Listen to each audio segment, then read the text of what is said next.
Order, order. Welcome to this morning's evidence session of the Transport Committee. This is a one-off session in the light of the Chancellor's recent announcement on Heathrow expansion in the context of economic growth. We may come back to look at aviation in due course with a full inquiry. But today we're examining how clear the links are between airport expansion and economic growth across the whole country. So could I ask each of the witnesses on our first panel to introduce themselves? I'm Dr. Alex Chapman from the New Economics Foundation, Senior Economist. I'm Chris Cuttle, an Associate Director at Frontier Economics. And I'm Brian Pearce, Professor Brian Pearce at University College London, Air Transport Systems Laboratory. Hi, I'm Mark Possel. I'm here as an independent economic consultant with previous airport expansion analysis experience. And welcome today.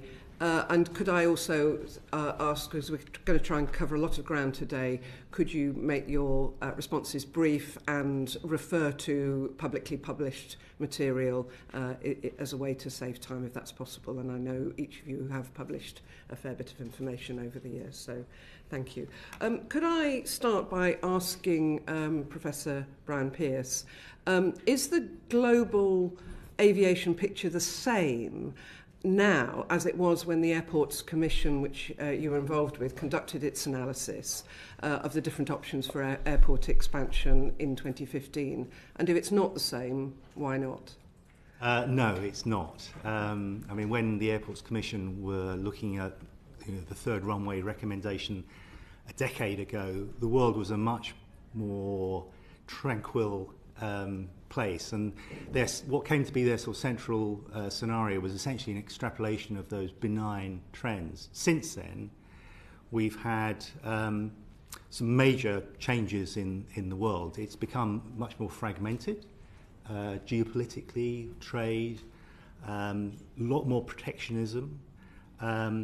We've had some major shocks, of course. The two most notable being the COVID-19 pandemic, and also the war in Ukraine.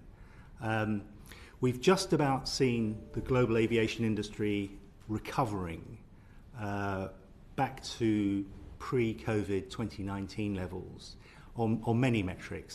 So now, the number of flights and connections, passengers are back to those levels. We've lost about 4 or 5 years growth. But overall, I think all of those impacts, the war in Ukraine has led to higher inflation, higher costs.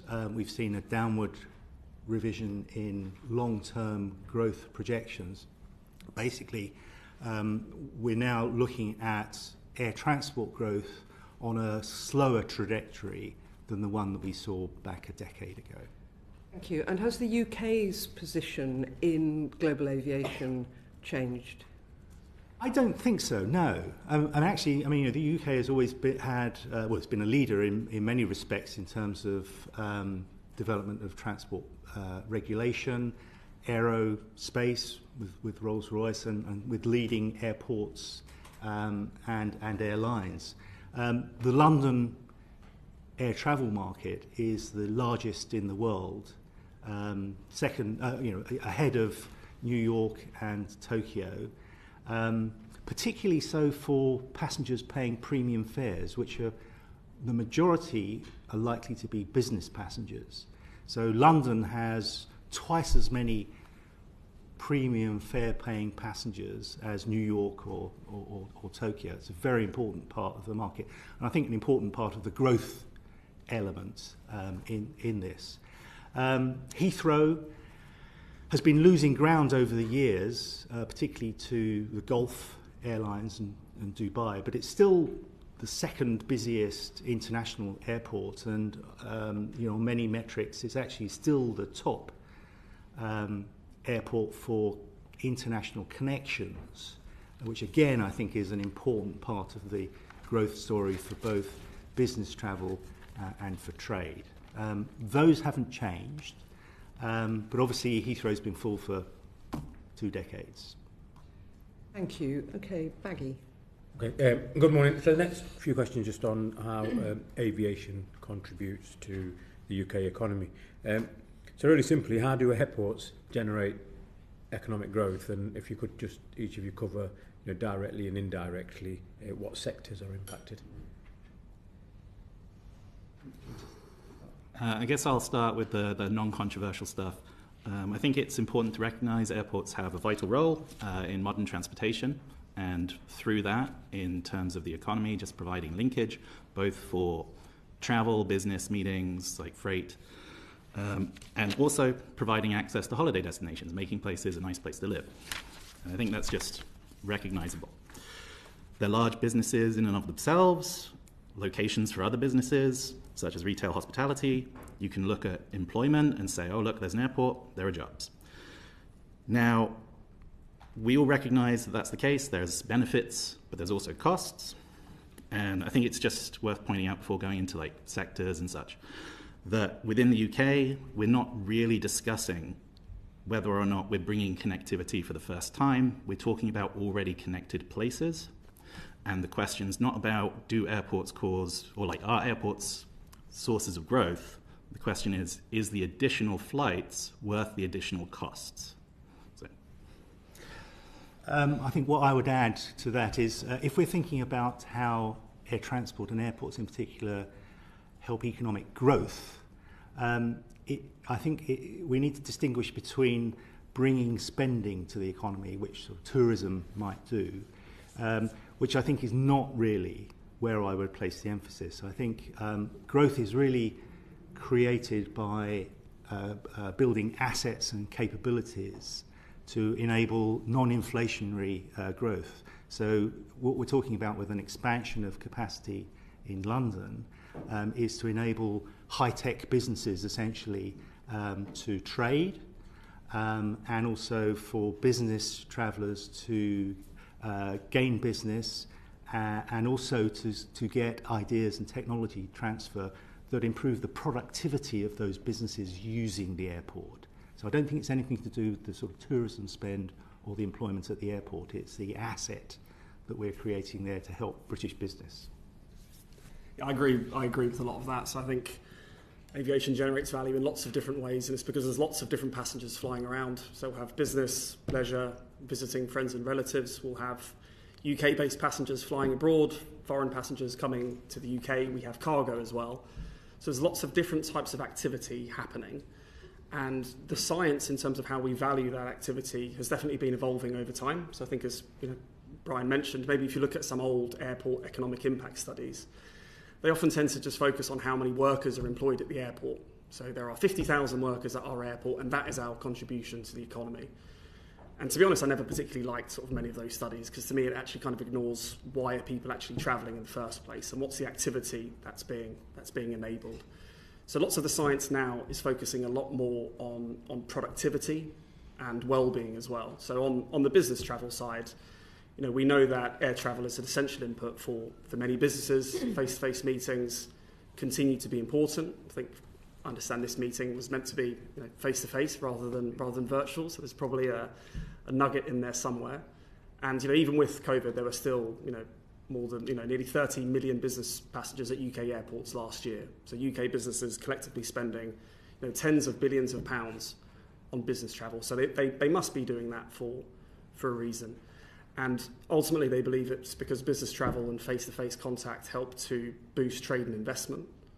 And there's lots of literature now which talks about trade openness and productivity. And it basically says that countries that trade more, whether it's imports or exports, are ultimately more productive. And so there's lots of literature which talks about that point. And secondly, on the leisure point as well, if we think about well-being, sometimes leisure and visiting friends and relatives, I often feel that sometimes that's slightly trivialised as people just going on holiday, spending money abroad. And how can spending money abroad be a good thing for the UK economy? Perhaps we should just lock everyone within the UK.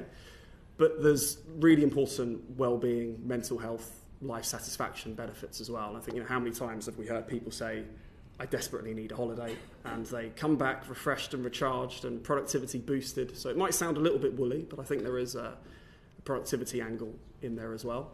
But noted that I think these points are very hard to quantify. Thanks. So I think if what I'm hearing from here, I generally support, which is the principle that airports are transportation infrastructure, and obviously all jobs are important. Jobs in and around the airport are vital, but fundamentally, you don't build a motorway to create jobs in motorway service stations. It's about where you move people around in the economy and why you move them around. And we've talked a lot about, obviously, you can split the market into leisure and business, and we've heard a lot about business just there. But, of course, there's a fundamental problem here, and that's in the last 20 years, there's been around 25% real terms GDP growth, and there hasn't been a single additional business passenger leaving through our air network in that period. There's been no growth in that market since 2006. So, now, obviously, there's been recovery. I'm not saying that there's not been a sort of year where the numbers have gone up. There was a crash after the financial crisis. There was then some recovery. Then there was another crash through the pandemic. And now we probably will get some recovery. But the latest numbers I've seen suggest that as of 2024, business passengers will be probably still down around about 20% on their pre-COVID level, suggesting that what we've seen is a structural shift in the passenger base. With 20 years without growth, what can we say about the next 20 years? Well, I think we need to be very cautious about what we assume about how much demand there is. I mean, if you look at sort of a measure of how the economy has been developing, one way of doing that is to look at how many business flights there have been for every £1 million of GDP in the economy. So in 1990, we had 6 flights or so per £1 million. By 2000, that had risen to around 8 flights per £1 million. So the aviation intensity of the economy was rising. But by 2019, that had fallen back down to only 6 flights per million, and by 2023 down to 4. Now, obviously, that last data point probably is affected a bit by the legacy of the pandemic, but there's a clear trajectory here that a sort of upward curve is now peaked and is on its way down again. Now, why we have to be careful about that is if we're calibrating our models on that upward phase, which is sort of 1990 through to anywhere around probably about 2010, although there were various disruptions to aviation through that period. That you're assuming that past period is a good forecast of the future, where I would say it's not.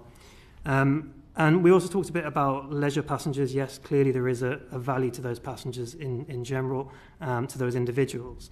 But it is important to think about what we're doing to the economy when we encourage this huge outflow of cash. So in 2023, about 40 billion net flowed out of the economy. Now, over the years, economists have debated whether that's a problem, that form of spending. There's different schools of thought. Fair to say the original position used to be, well, it doesn't matter, that money goes out of the economy from these leisure passengers. It comes back in some form, typically by foreign investment. That may be so, but there are 2 key factors that I think the last 10 years of economics require us to look more carefully at. The first one is the equity of where it flows out from and where it comes back to. Because if it flows out from the wider regions and comes back into London and the South East, that is not helpful to our strategic aims for the economy, as I understand the way the government wants to see its growth developing. And the second issue is, when that money comes back in, what form does it take? Is it useful investment into the UK economy? The money that we spend overseas in Spain, is it then being invested by Toyota coming and building a new factory in the UK? Or is it what we've seen far more in recent years, for example, purchases of British assets, buy-up of property on the high street, particularly in London and elsewhere, or just buy-up of companies that deliver our public services, and in forms that allow rent extraction by those foreign residents. And that lens through which we see the way that aviation interacts with the economy is one that is, I think, deeply under-discussed. And there are plenty of academic papers that highlight that fact, that actually we probably should be talking more about how this works. Okay, and I think moving on to the geographic impact of growth, Scott. Thank you. This is really, really interesting. So I'm an MP for Edinburgh, and some people in Edinburgh would say this is just yet more investment in the southeast of England. A long-term problem the UK has had, I think. So how are people in Edinburgh and elsewhere outside the southeast England going to benefit from investment in airports? Well, I guess the main argument would be that if you're looking to fly to distant cities for trade, and I think the important thing for growth would be to create business opportunities or technology transfer to boost the productivity we've been talking about. On many routes from the UK, there just aren't enough passengers to make it viable. So you need to consolidate those passengers in a hub, i.e. In London. So the benefit might be that businesses, in particular in Edinburgh, would be able to use those flights in order to generate business and trade. How does that differ from changing my flight to Amsterdam? How does that differ? How does that benefit Edinburgh more? It doesn't. Exactly, yeah. It doesn't. And lots of people in the north of England, of course, do transfer via Amsterdam or Dubai. So that benefit to Edinburgh can be served by hubs elsewhere. You know, I would say that the majority of those benefits will come in the region of London, particularly with some of the the high-tech clusters that we've got in the region around London rather than Edinburgh. Mark? Anyone else on that? I do think it's worthwhile kind of, when you talk about what are the benefits for somewhere like Edinburgh, in the past there's been discussions around like how do you boost domestic connectivity, because the fact is, and shown out in the modelling for the Airports Commission previously and for the National Policy Statement, that domestic flights within the UK from Heathrow, from those major airports as they grow, are going to be priced out. And the only way to maintain that connectivity is going to be through public subsidy or through basically government action to enforce domestic routes. And yeah, so I think that's just something to bear in mind. I think I'd maybe add as well that capacity constraints at Heathrow come at a cost to the UK in general. So when there are capacity constraints at our only hub airport and the main gateway for long-haul markets, that will come at a cost. So at Heathrow, we have seen passenger volumes increase in recent years, but that's airlines really trying to squeeze out the most they can get. The number of flights are capped. Heathrow's been operating at full capacity for around 20 years. Airlines can deploy larger aircraft, have bigger load factors. They can switch out some short-haul connections for larger capacity long-haul connections, which I think dampens some of the domestic connectivity that we're talking about. So ultimately, the UK ends up less well connected. There'll be sort of lower frequency on the existing routes that we have, and there'll be fewer connections added because they're squeezed out for sort of the high demand routes. I think we know also that when demand exceeds supply, ticket prices rise. We call that the congestion premium, seen in loads of markets, so whether that's London house prices or tickets for Oasis and Taylor Swift, prices rise. And that means that the passengers who fly end up paying more to do so. But then there's a whole load of passengers who cannot fly, and that activity is being squeezed out. And all of the business passengers or even the leisure, the visiting friends and relatives that would have happened, all of that activity doesn't happen. And as I mentioned before, I think the productivity and the well-being effects, they ripple throughout the economy. They're not just located in the southeast. I mean, I think if a Japanese manufacturing firm was thinking about investing in a new factory in the northeast of England, I think... Edinburgh. Then, yeah, so I think air connectivity will play an important role in kind of their decision there as well. And I think I'd just point out, I think the DfT forecast that by 2050, with capacity constraints, I think there might be as many as 100 million passengers per annum that would have flown if we had the capacity, that won't fly if we don't have the capacity. So that's kind of 100 million passengers per annum. So a lot of people, I'm sure there'll be lots of different anecdotes in there around business travel, leisure, and it will be impacting the entire country. I think the fundamental challenge here again is considering strategically what is it that we're facilitating here, because despite the stated capacity constraints at Heathrow, the business passenger share at Heathrow has been in decline. So there's something not quite right about the logic of this, because all the models suggest that when business passengers are there and they exist, they're willing to pay quite a significant amount more than a leisure passenger is to travel. So if there is capacity already in the system, which there is plenty, there is 300 million passenger movements coming in and out of the UK every year. We are widely regarded as one of the best connected economies in the world. If that connectivity is there and there is business demand, that business demand should be fulfilled within the current system. It will displace the low-value leisure flights, whether that be at a regional airport or through Heathrow, and that is borne out by the DfT's modelling. But that's not what's happening.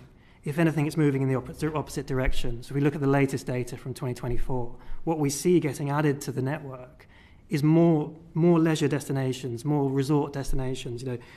680,000 more passengers now going to Antalya and 220,000 to Dalaman in Turkey. Massive growth in Greece, massive growth in the Canary Islands. Now, these destinations are not business destinations. There's massive increases in spending in these places, of course, which is another question as to whether it's good for regional economies, for national economies like Scotland's, to encourage our residents to spend more money, to use a silly analogy, but on dental work in Turkey and other places. That's not helping the UK economy. That is just the reality of it.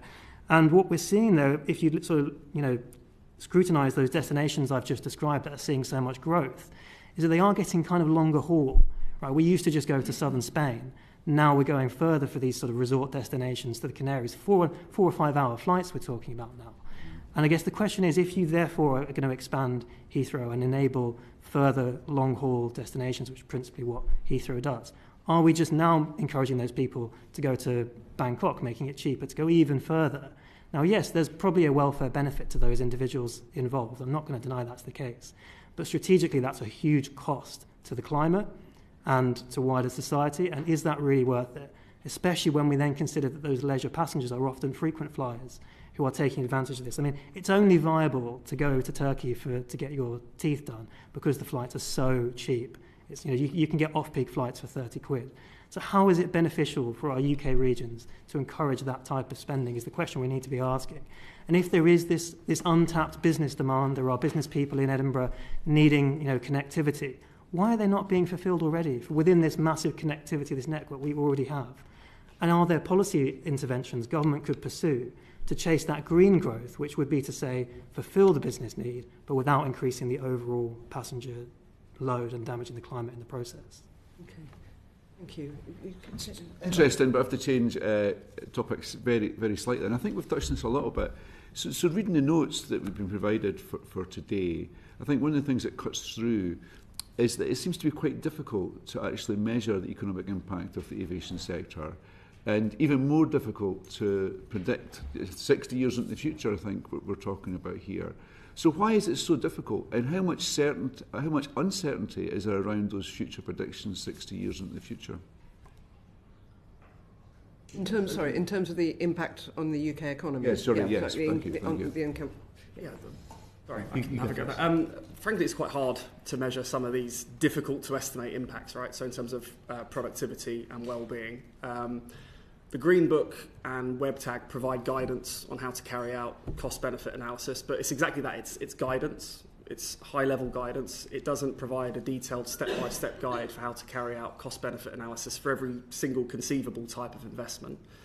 And at Heathrow, expansion at Heathrow, there's lots of nuances there. There's international cross-border impacts. There's all this sort of productivity and sort of well-being impacts as well. Green Book does say that you should be trying to measure these productivity benefits where possible, but it notes that they're very hard. Similarly, on the well-being side, try to include them where possible, but it's very, very hard. So the science is evolving in that space. You said in terms of different results producing or different studies producing different results. I would point out though, if you look at the analysis that was carried out by the Airports Commission, and they carried out lots of different types of analysis, not just one. And if you look at the results from the DfT last time around in 2017, 2018, and some of our recent results as well, they all point to sort of very strong net positive cases. So the science will change and some of the inputs will change as well. So for instance, Heathrow's passenger forecast and its plan on the ground may subtly change. I think earlier this week they said they were looking to maybe accelerate some of the expansion. So that will obviously have a different impact in terms of costs and benefits. So I think with these things, it's a moving target in terms of the plan on the ground. It's very, very hard to actually estimate some of these. So how much uncertainty then, when you look 60 years into the future, how much uncertainty is associated with a number, some of the numbers that have been bandied around? Well, there'll be lots of uncertainty, which is why I think it's really important to carry out lots of different types of analysis as well. So I think the Airports Commission, they produced thousands of pages of analysis, carrying out different approaches, lots of qualitative arguments as well, talking about the importance of hub capacity and so on. So yeah, frankly there is uncertainty because these things are hard to estimate. But when we see so many people flying, I think it's a great thing to be able to get your teeth done quite cheaply abroad in Turkey. Maybe people quite like that, frankly. And so many businesses flying each year. The benefits must be there. I'm sure this government has a commitment to ensure everybody gets access to an NHS dentist. Did you want to comment on that, Mark? So I can talk a bit more about why economists disagree generally with those kinds of reports, but just on the topic of forecasts and those scenarios, one of the things I think is very interesting and kind of that maybe is worthwhile taking into consideration of, the DfT updated appraisal of the Airports Commission work. So as said, they did a bunch of different scenarios. Now, one of the things to note is that one of those scenarios was around, for example, high carbon costs. What if we're in a world where carbon costs are much higher than what was assumed in 2017? We are in that world. The DfT guidance now is high carbon costs as a central case. There's now a higher cost. If you look at that scenario, none of the things considered at that time are net positive according to the DfT's assessment. Yeah. Uncertainty. Yeah. I think you need to take forecasts, particularly 60 years out, with a great big pinch of salt, because we just don't know. No one knows. Alex? I think also really important to note that given, as we've said, the centrality of business passengers to all of these big numbers, when you put out these big productivity benefits, it's always the business passengers that are driving them. And the Airports Commission, it looks very likely, are fundamentally wrong in the forecasts that they put out in 2014 and 15, because they anticipated growth in the business passenger market quite significantly by 2030. Now, we're not at 2030 yet, so there's still possibility of a huge turnaround. But as opposed to growth, their baseline was 2011. We're looking at the moment at being below that level, which means all of the figures that contributed to the models that they put out, models that actually were, many people had deep concerns about their veracity, as we'll hopefully get to at some point. But nonetheless, those models were based on these forecasts that have been proven to be wrong. And that comes from typically an over-optimism, a bias towards an optimistic view of what the future is rather than a realistic one, which we now need to have, I think, at this stage. Okay, thank you. Katie? Just thinking a bit and picking up on what actually a couple of people have said about capacity and demand. So airports in the southeast have operated out or close to capacity for decades. I'm interested what each of you think passenger numbers would be now if capacity had been completely unconstrained over that period of time. I can have a go at that one. So at Heathrow, we've estimated this congestion premium that I've described before. So this says when supply is fixed and demand rises, prices must rise to price that demand out of the market. We've estimated that impact on a number of different occasions using different approaches, and we estimate that ticket prices at Heathrow are around 20 to 25% higher than they otherwise would be without those capacity constraints. Across all the passengers, that equates to about £3 billion per annum. The CAA and the DfT also sort of recognise this impact. I think the DfT will call it scarcity rents. The CAA also describes it as well. So if you think about how much demand would be higher, if you think about some price elasticities of demand, I think it possibly suggests maybe in the order around about an extra 20 million passengers at Heathrow per annum. That's sort of a rough estimate there. That's just at Heathrow? Yes, but I mean the capacity constraints are at Heathrow, so I guess if there aren't constraints at other airports, then there's not really sort of demand being priced out. So the capacity constraints determine the higher ticket prices and not the higher landing charges, and presumably in the long term the recouping the cost of the additional infrastructure.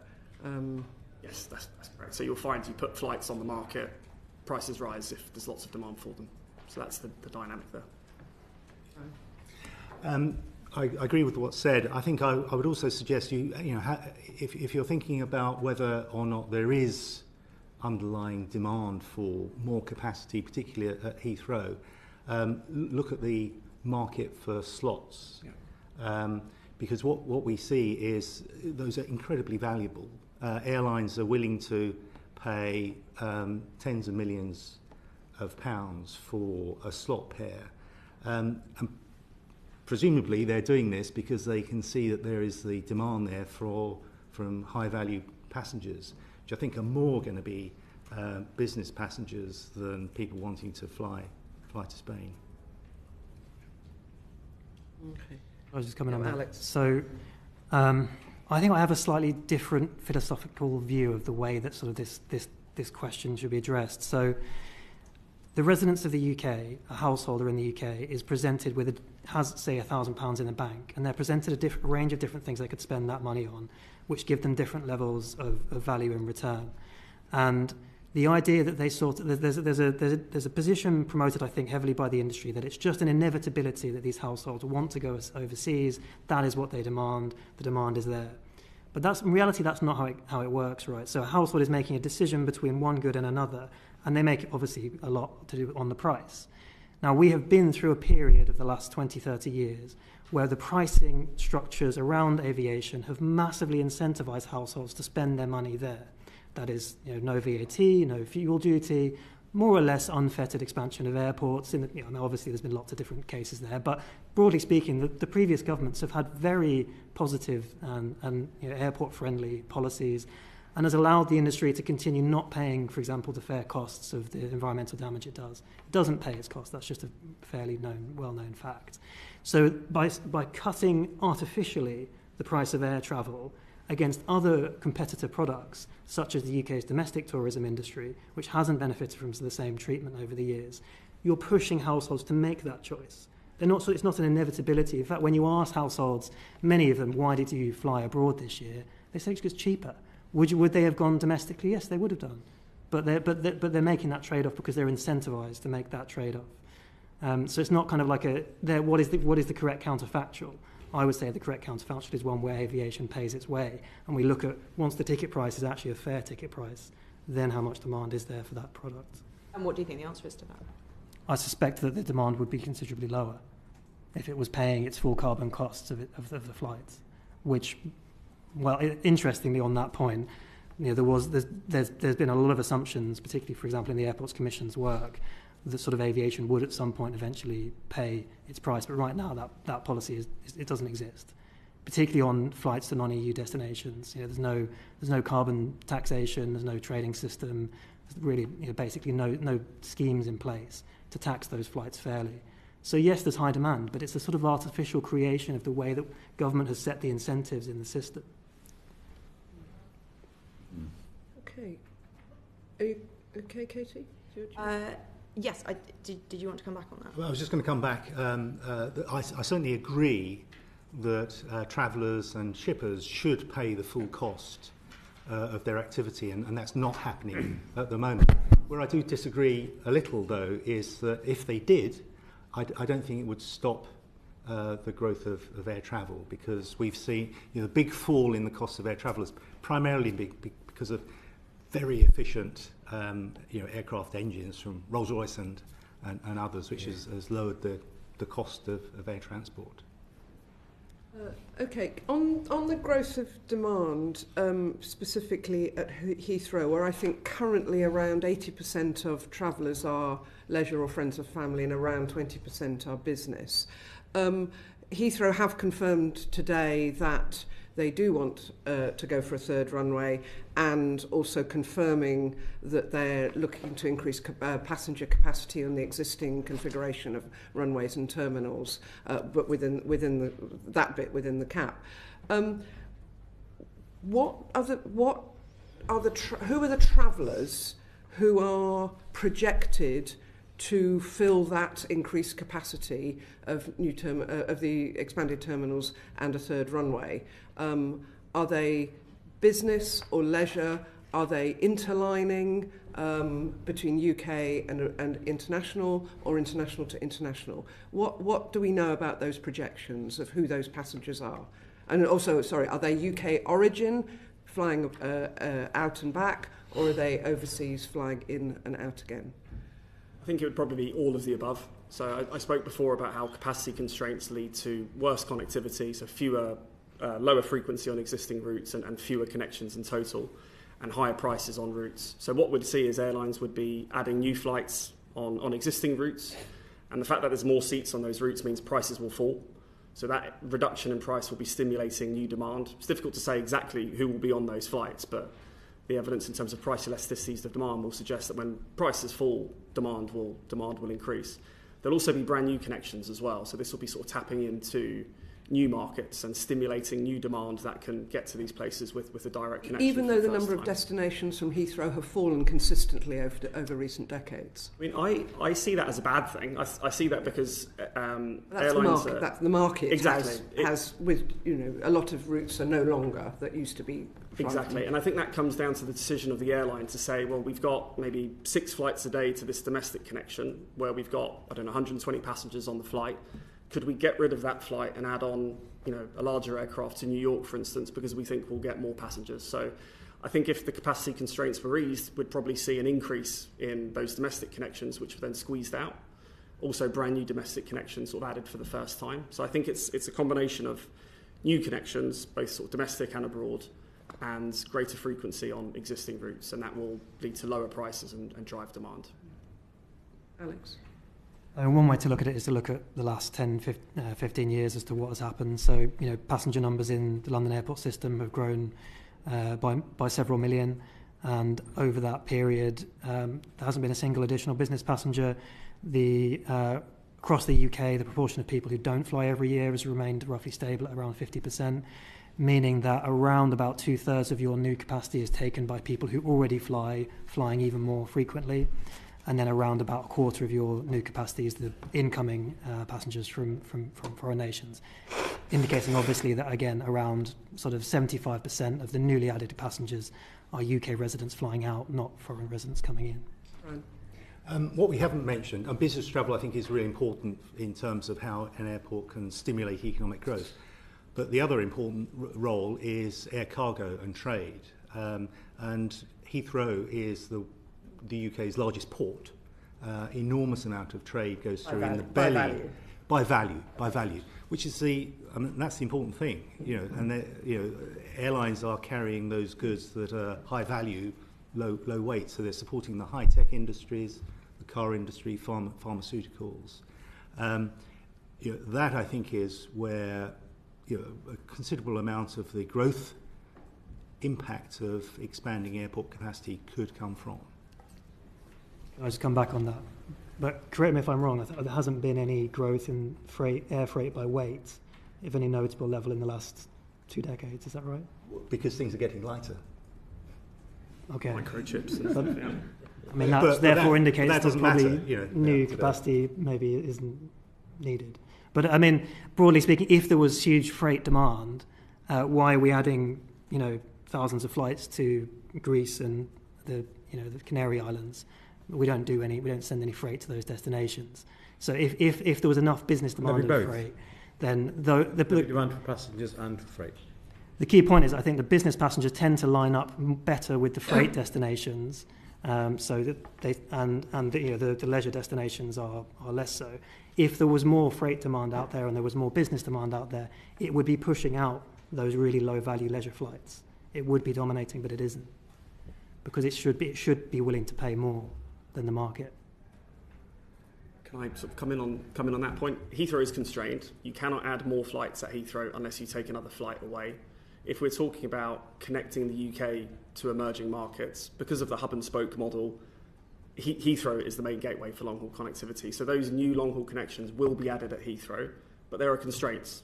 And so I fully expect that if there's expansion at Heathrow, there will be many more long-haul connections. There will be freight on those flights as well. But how will domestic connectivity be able to compete in that context, given the high price of slots and landing charges? What do you mean by compete?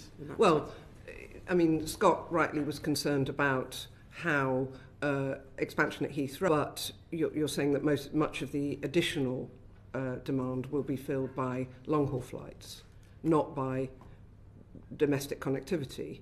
I think there'll definitely be more domestic connections added. I mean, I think we've seen a reduction on the number of flights on domestic routes over time, and I think that's the dynamic I raised before, where airlines think let's drop one of these, get rid of one of these flights per day, and let's add it on another route. So with the capacity there, I think there would be an unwinding of that approach, and we would see more flights on domestic routes, and there would be more more routes added as well. Also think the regions, in terms of trucking freight to Heathrow, they would then also benefit from those long-haul connections as well. Is the fall in domestic connectivity or passenger numbers, is that not so much driven by airports switching to overseas routes, but by the decline in business travel within the UK?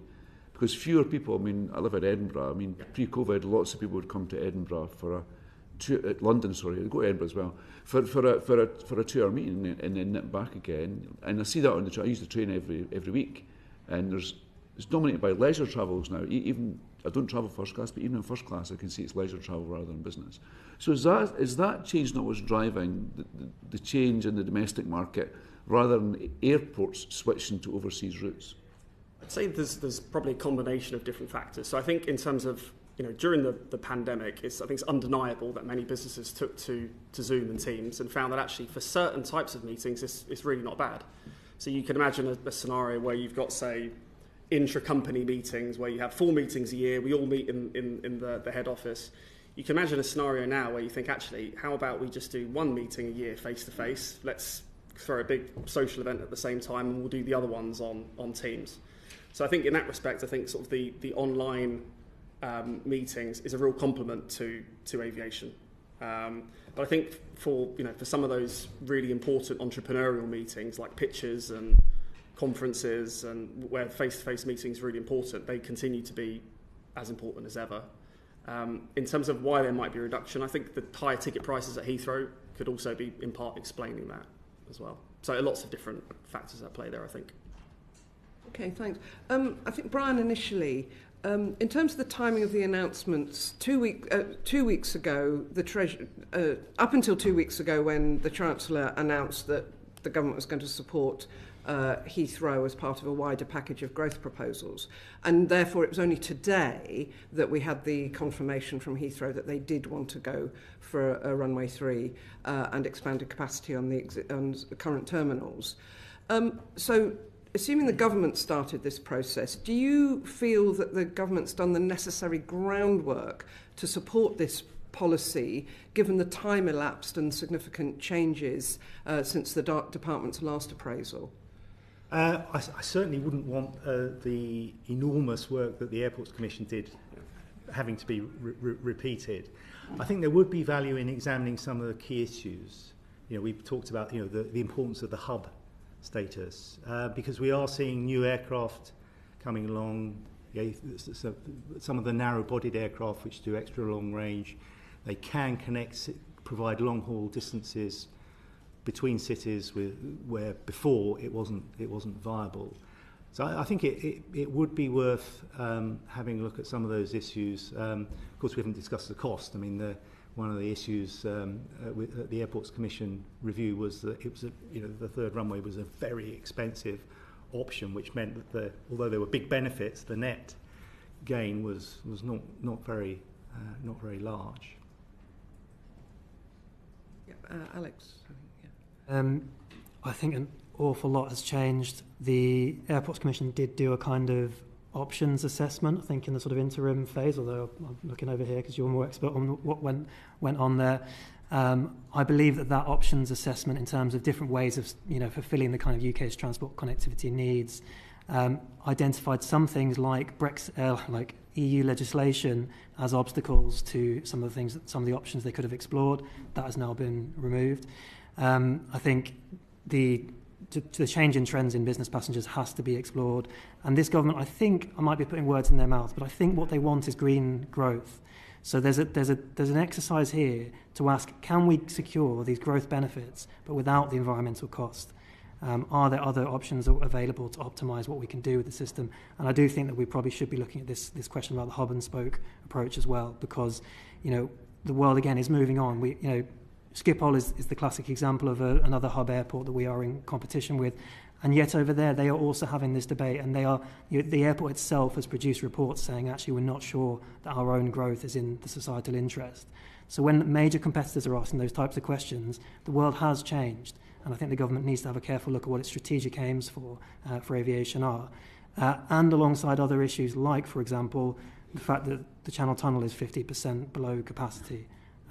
We've got assets. Why not sweat those assets in ways that don't damage the climate as much as the Heathrow case example would? Yeah. Okay, thank you. As I think your next question, I think, has mainly been covered. Just a little sliver of it. So, and it's the hub and spoke models we mentioned a few times, and it's as a passive observer to the aviation sector, I think over the last 20 years there was a bit of debate about should we go to even bigger aircraft to connect between these hubs, or should we merge more point to point. And going back to Edinburgh, of course, I have to mention Edinburgh. I mean, the Scottish Indian community, they'd be delighted to have a direct connection between India and Edinburgh, rather than going via Heathrow. So I thought we'd moved away from hub and spoke, but investment in Heathrow is about hub and spoke. You're shaking your head. Hub and spoke is here to stay. I think it is, yes. Right, okay. But both. Because I think what we've seen are new aircraft that are able to operate between cities economically, which they weren't before, offering point-to-point services. But those same aircraft are being used to make the spokes of the hub more effective. And I think that we are still going to be in a situation, not many cities, or the majority of cities, have to get service via a hub because there just aren't enough passengers to offer a viable service for a direct service. I think that's going to be with us forever. We're going to need a hub and spoke airport, but new technologies are opening new opportunities for a direct service. And that argument applies equally to freight.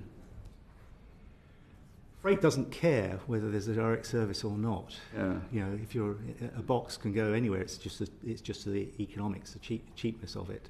So it's mostly for business passengers that it's important. Well, and perishable goods. Yes. Okay, Mark. I did just want to add on the point around kind of the hub and spoke. In terms of evidence that has been previously put towards the Transport Select Committee for the Aviation National Policy Statement, what they found there, yes, doing an expanded third runway at Heathrow would get between 7 and 11 more destinations, long-haul destinations from Heathrow. At the UK level, the modelling at the time found it was one more destination. So that was 10 to 6 being taken from other airports where they would have been point-to-point. To add to that, we should recognise that comes with job losses. So we, at NEF, we put a Freedom of Information request in about 2020 to the DfT to ask them for their analysis of the impact of Heathrow expansion on the wider regions.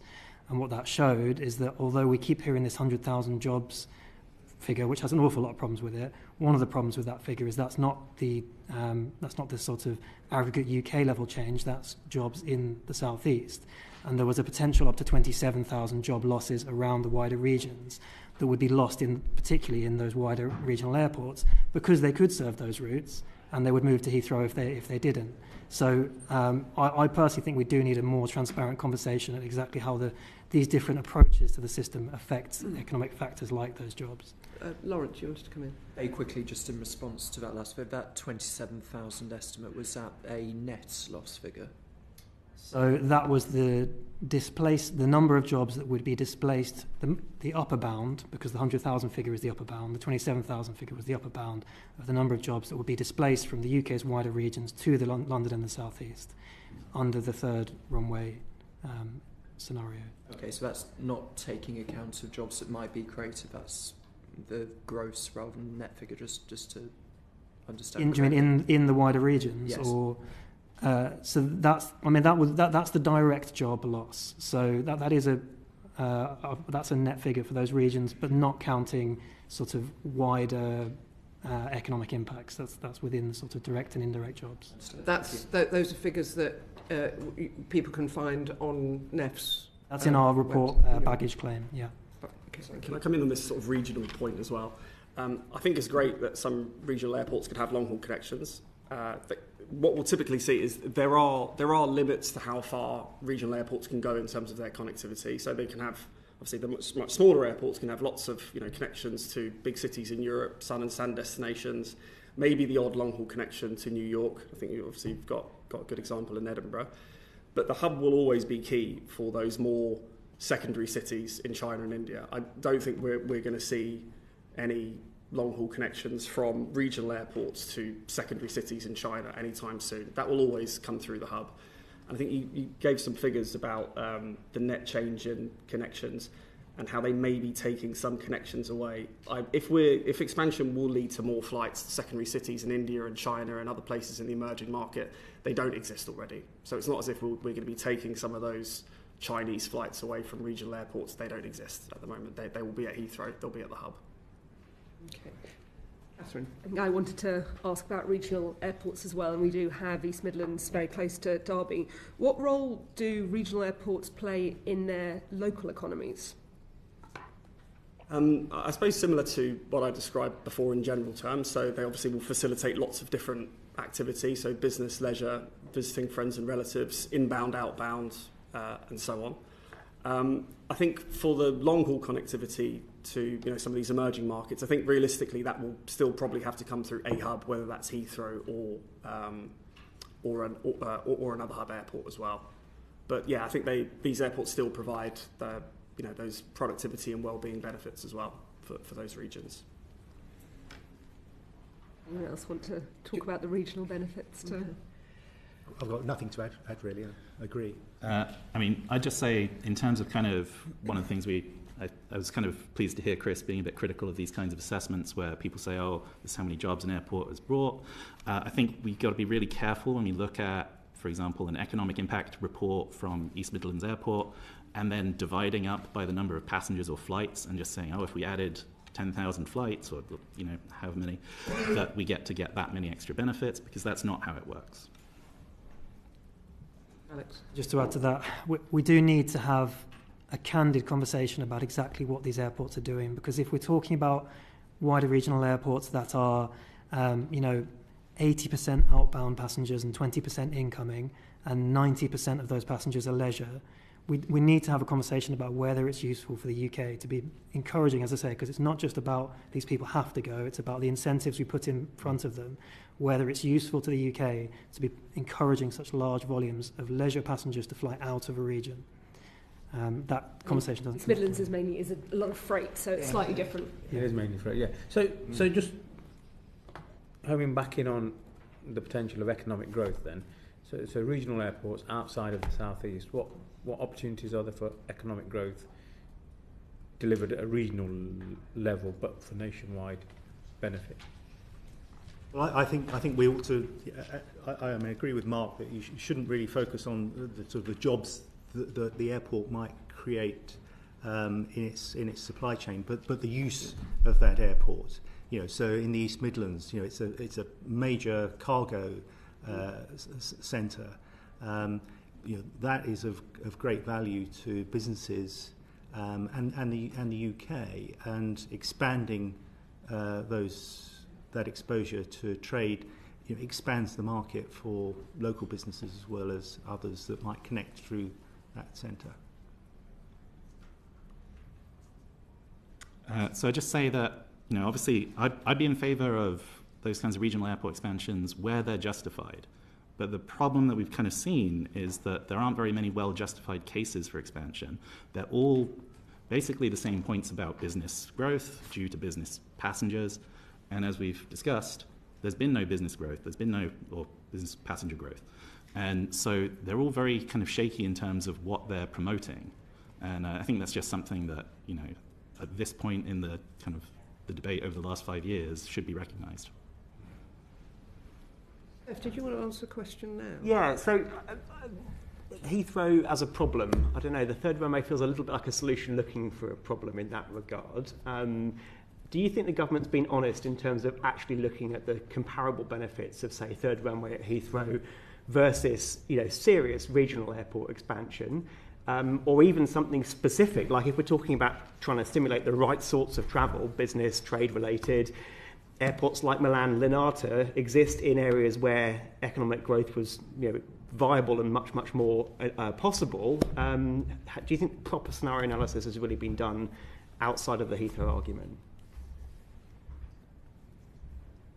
I mean, for me, no. I feel that our national conversation on this issue is quite detached from the wider evidence base from the academic literature on what exactly is going on in aviation. I mean, the harsh reality is that there are a large number of studies out there from just the last few years suggesting that what you get from aviation expansion is diminishing returns. The higher your GDP, the higher your connectivity, the less you get back from each one that you add. And that conversation is going on outside the UK, but I don't think the government has had a proper look at that evidence for quite some time. And I would like to see them do that at least before we barrel ahead with what is potentially on the table at the moment, to review that evidence, because there is a lot at stake here with the climate crisis. It's not just that we need to get, our bar shouldn't just be, well, there might be a bit of benefit here. Given the risks entailed, our bar needs to be there as an outstanding, clear, overwhelming level of benefit, nailed on. And I don't feel we're at that point at the moment.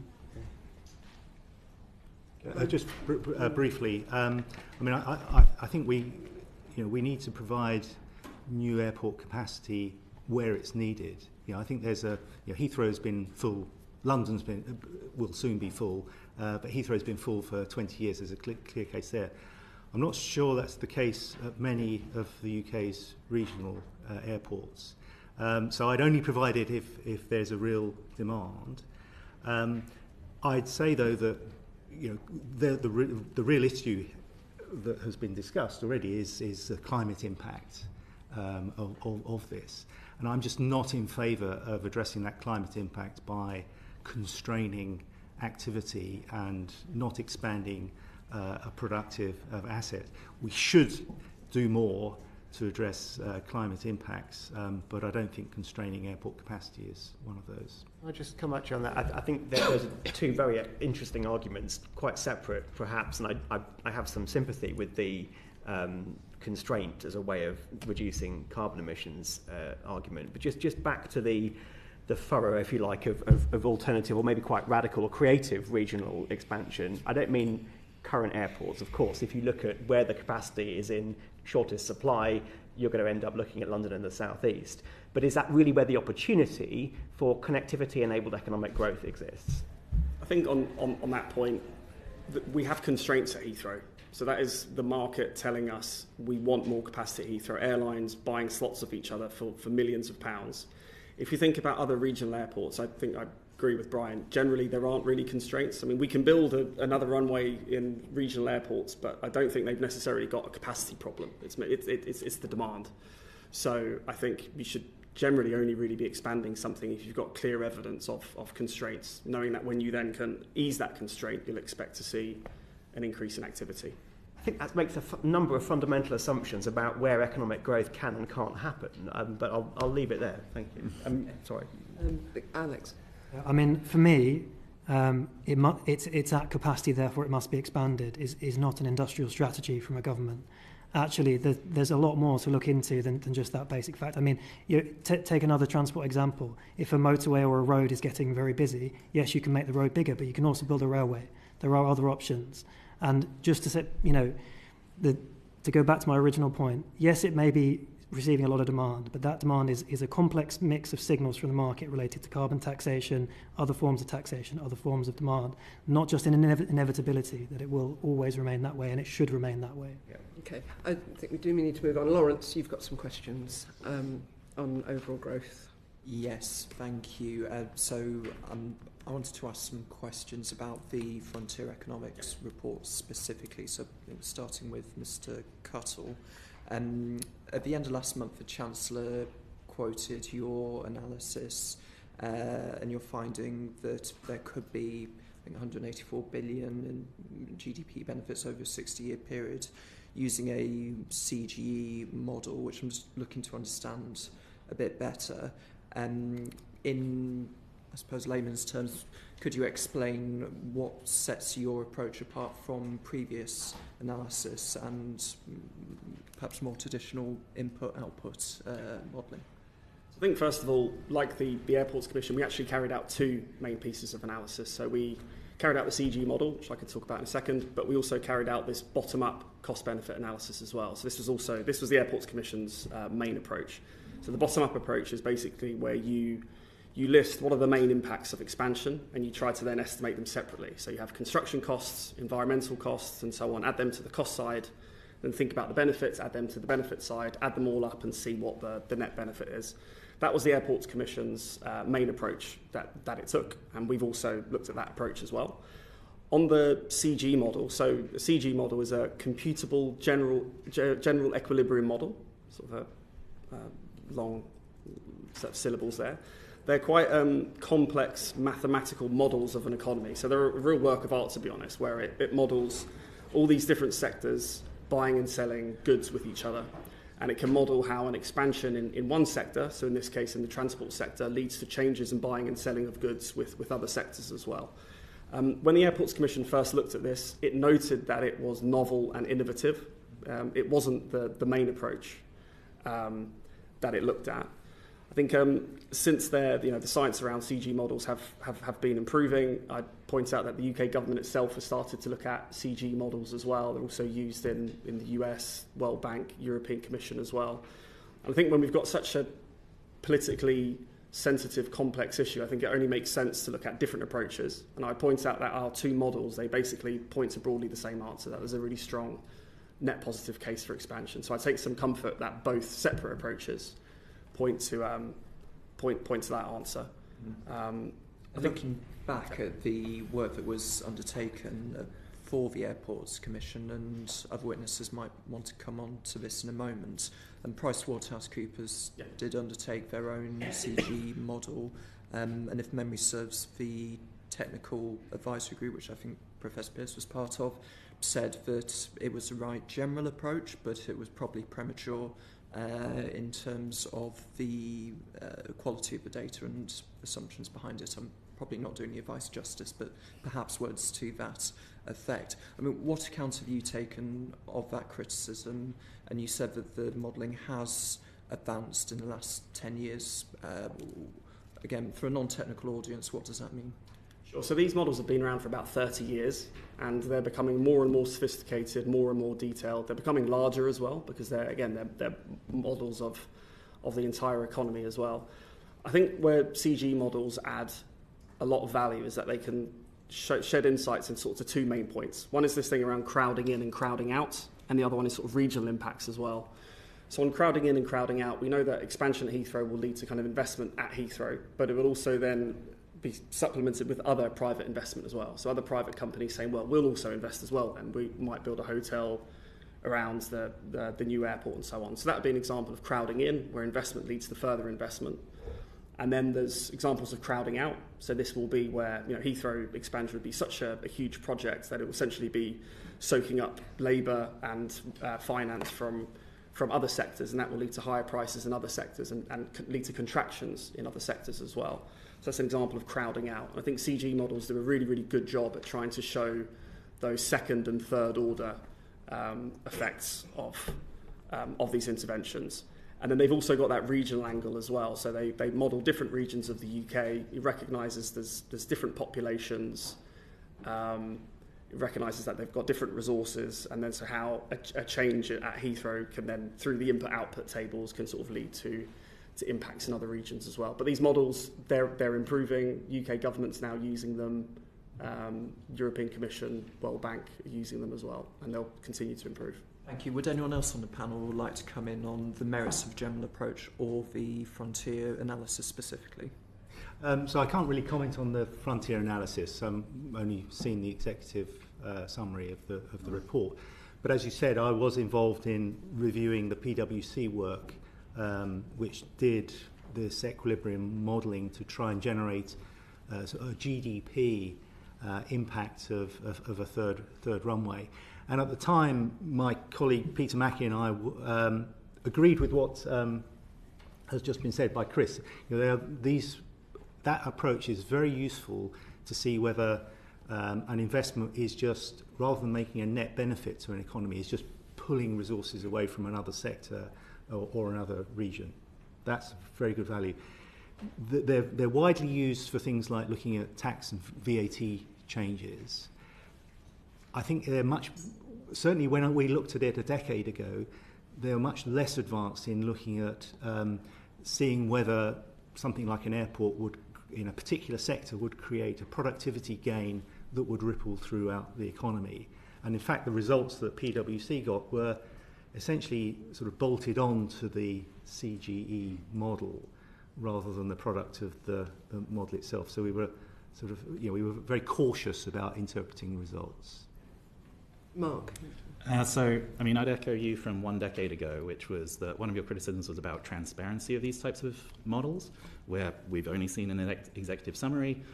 What I'd be enjoying reading through would be the appendices, where I see what your view of the world is that goes into this model, where I see what assumptions you've made about changes. And that, I think, is the critical thing, because tweaking those numbers changes the result by billions. And I think I'd also just speak to the bottom-up approach.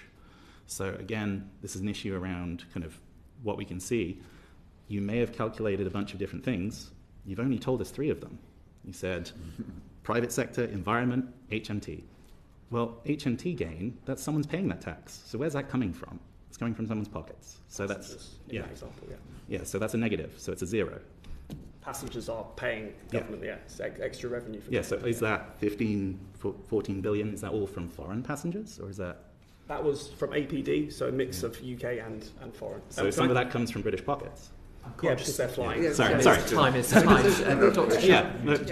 Alex? I have quite a few concerns. I mean, I think there are questions about the Chancellor announcing this figure to the nation without us being able to see the original documentation and what went in. Because I used to be in academia before I got my job at NEF, and they love a big model, a big complicated model. But there's 2 things they say. One, they would describe them as a black box, which is what they get bigger and more complicated, and you just can't possibly check what's going on there. And as a result, they would say rubbish in, rubbish out, and that means forecast assumptions that go in matter a lot. And of course, they then get processed through all sorts of complicated ways that we can't see, and a big number gets spit out. Now, I would say it's interesting that this number you're sort of saying basically, supports what the Airports Commission produced 10 years ago, but so much has changed since then. And after 10 years, business passengers have not grown at all. We've had Brexit, global economic stagnation, and nothing's yet somehow the number that comes out is just the same. For me, that requires a lot of interrogation. And on that note, can we move on to your final set of questions, please, Lawrence? Very quickly, and I think you'll anticipate the final question. The executive summary alone has been published. Would you provide a copy of the full report to this committee? So it's basically Heathrow's report. It contains some commercially sensitive information, so I'll certainly have to go through Heathrow, but it's got commercially sensitive information about costs in there as well. Well, we'll try asking as well. Of course, yeah. Okay. I understand the report will be published at some point. It's down on Heathrow. Okay. Ultimately. I think other questions we had lined up, I think have, thank you very much, been answered, except for, Lawrence, your last question on the carbon budgets. Yes, I wanted to ask, and I think perhaps direct this to Mr.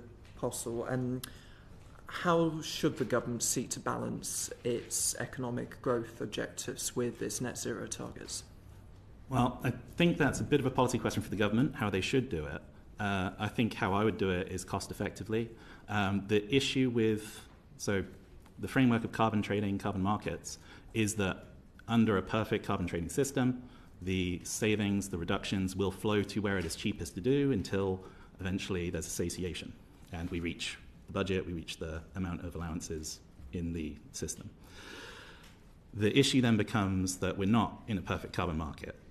Only UK domestic flights, for aviation, only UK domestic flights are in the UK ETS and to EU destinations. EU flights they pay theirs coming in, but any other departure, they've got some small capture by Corsia, another system, but other than that, they are not within the market, especially arrivals, international departures. In addition to that, it's also widely recognized at this point that there are non-CO2 impacts from aviation. So it's not just about carbon emissions, it's about the wider climate impacts. These aren't in any tradable market, and there's no real way to do that at this time. So for every emission from aviation, it's potentially twice as damaging as an emission from a non-aviation source. So that does tell us 2 things. One, this can be a very good place to try and do mitigationary measures, but it also tells us that allowing additional expansion does more damage to the planet or to our carbon goals than other kinds of expansion. And do you believe that staying within the overall carbon budget limit does set a cap on the economic benefits that could be derived from aviation expansion? Well, I think the clue there is around how, in that modelling, the assumed carbon price that hits passengers is kind of brought through in it. So one of the things from the original, I think, Airports Commission work, when we were looking at a central carbon price of, I think, £227 in 2050, the assumed actual price that air passengers would have to pay was something like 330. We're now at the point where the 2050 price is higher than that in modelling and appraisal. So the question then becomes, like, how much of that growth gets constrained just naturally through that price, through that limitation, and that becomes the factor.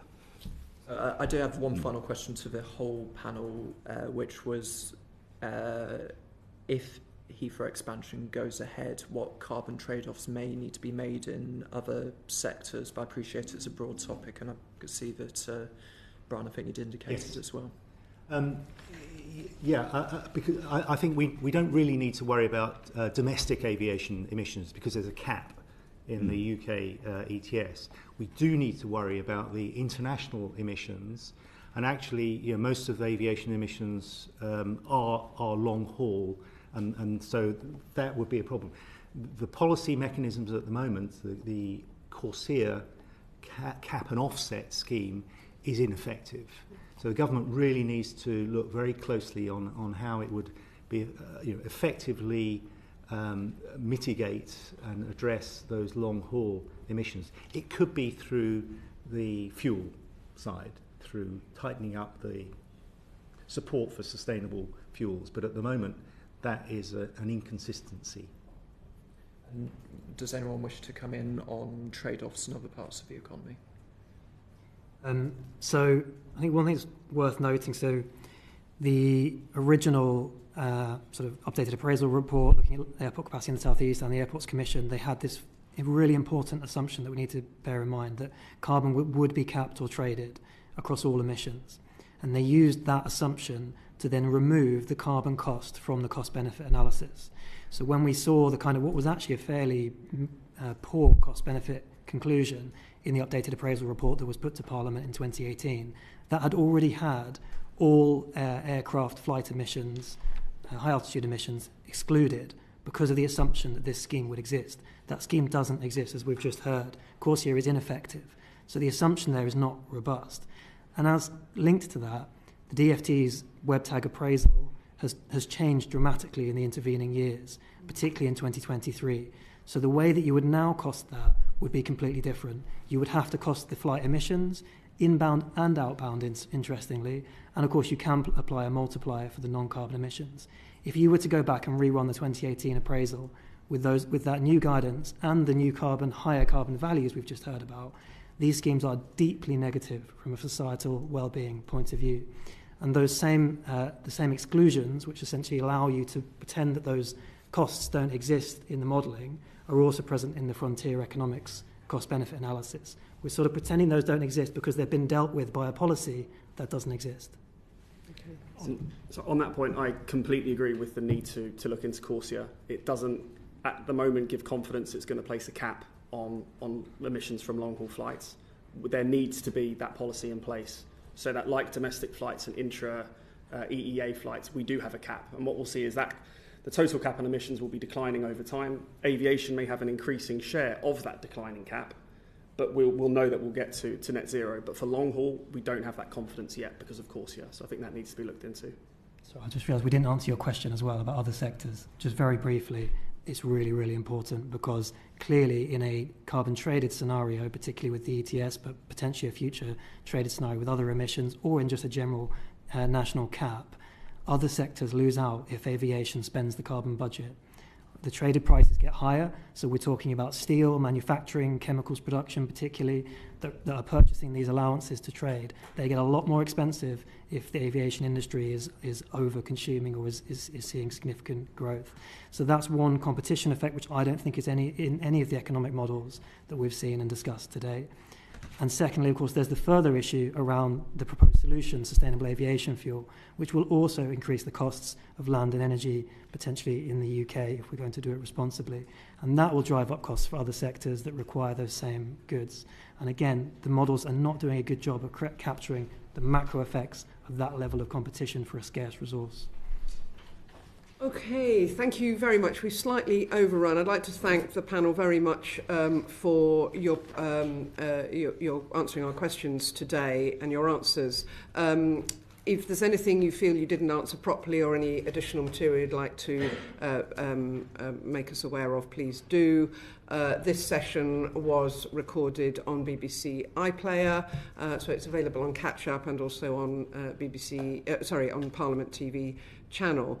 And that brings our first panel to an end, and I'm going to suspend the meeting for a few moments while our next witnesses take their places at the table. The sitting is suspended. Order.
Order, order. Welcome to our second panel. Could I please ask you both to introduce yourselves? Well, good morning, Chair. I'm Mike Kane. I'm the Minister for the Parliamentary Under Secretary of State for Aviation, Maritime and Security. Welcome to this committee. And I'm David Silk. I'm the Director Aviation at the Department for Transport. Right, thank you very much for attending today. Catherine, you got a first question. Ruth, what's the government's vision for UK aviation? Well, thank you so much for the question. I've always, as an MP who was brought up in an aviation constituency in Manchester, I've been very proud of being a world-class aviation nation. We have the largest aviation sector in the world, apart from the USA and China. It adds 20 billion to our GDP. It employs 240,000 people directly. And last year, 2 million commercial flights took off and landed at the UK airports, ferrying 273 million people. And due to the CAA and great officials and why we're good at this, they did that in the most part extraordinarily safe, in a very safe manner. So my mission in this government is to make sure that we continue with that success and that growth, because we're good at it. Thank you. And can I just ask about the aviation strategy and how that fits into the government's wider transport strategy? So aviation strategy is usually dictated by the Airports National Policy statement, which government produces. The last one was produced in 2018, which was 2 whole governments ago now. So we do need to refresh that strategy, and what we are saying that if Heathrow or another party, credible party, come forward with a third runway proposal this summer, which the Chancellor has asked for, we will review the Airports National Policy Statement on the basis of that. Is there already any thinking about how it fits with the wider transport strategy as it stands and how that will be impacted? Well, of course, because aviation supports economic growth, it supports sustainability, it connects people, places and businesses as well, and just domestically and internationally, and it cements our regions, Northern Ireland, Scotland, Wales, the southwest, and the north of England. So it is integral to how it fits together. And then when you look at surface area access to aviation, we have national highways, we have Network Rail, we have local providers like Transport for London, TFGM, and others, to make sure that all that provision is joined up. So one, we achieve the economic growth, and two, we make the customer experience the best we possibly can make it. Could you just clarify, please, Minister? We've now got the announcement from Heathrow this morning confirming that they are going to apply for a third runway, and you said you were going to revise, in answer to Catherine's question about where's the aviation strategy for the UK, you mentioned the ANPS, but the ANPS refers just to Heathrow. So chicken and egg, which comes first, the ANPS for Heathrow or an aviation strategy for the whole of the UK? Well, I think Heathrow's announcement today was particularly around Terminals 2 and Terminal 5. So it's confirming that they do want to apply for Runway 3. And they want to, yes. And we've invited them as a government to bring forward their proposals this summer. And what I'm saying is, when they bring forward their proposals, we will begin the process of reviewing the airport's national policy statement. And the scope of that will be determined by the Secretary of State. When you say bring forward their proposals, I mean, it'll take 3 or 4 years to actually produce a DCO. What does this summer mean in terms of the level of detail you're expecting? That we're expecting that their proposal will come forward this summer, and then it will go to DCO in future. But after we receive their proposal, we will begin the process. You mean an indicative proposal? Forgive me. Do you mean an indicative proposal, given that Yes. they stood down their expansion team? Yes. Yeah. Okay. Thank you. Okay. Alex. Yeah. Thank you. Minister, you rattled through quite a lot of statistics in answer to the previous question. Can you tell us when the last time was that the department conducted an in-depth analysis of the value of aviation to the UK economy? So we had so we've used Office for National Statistics.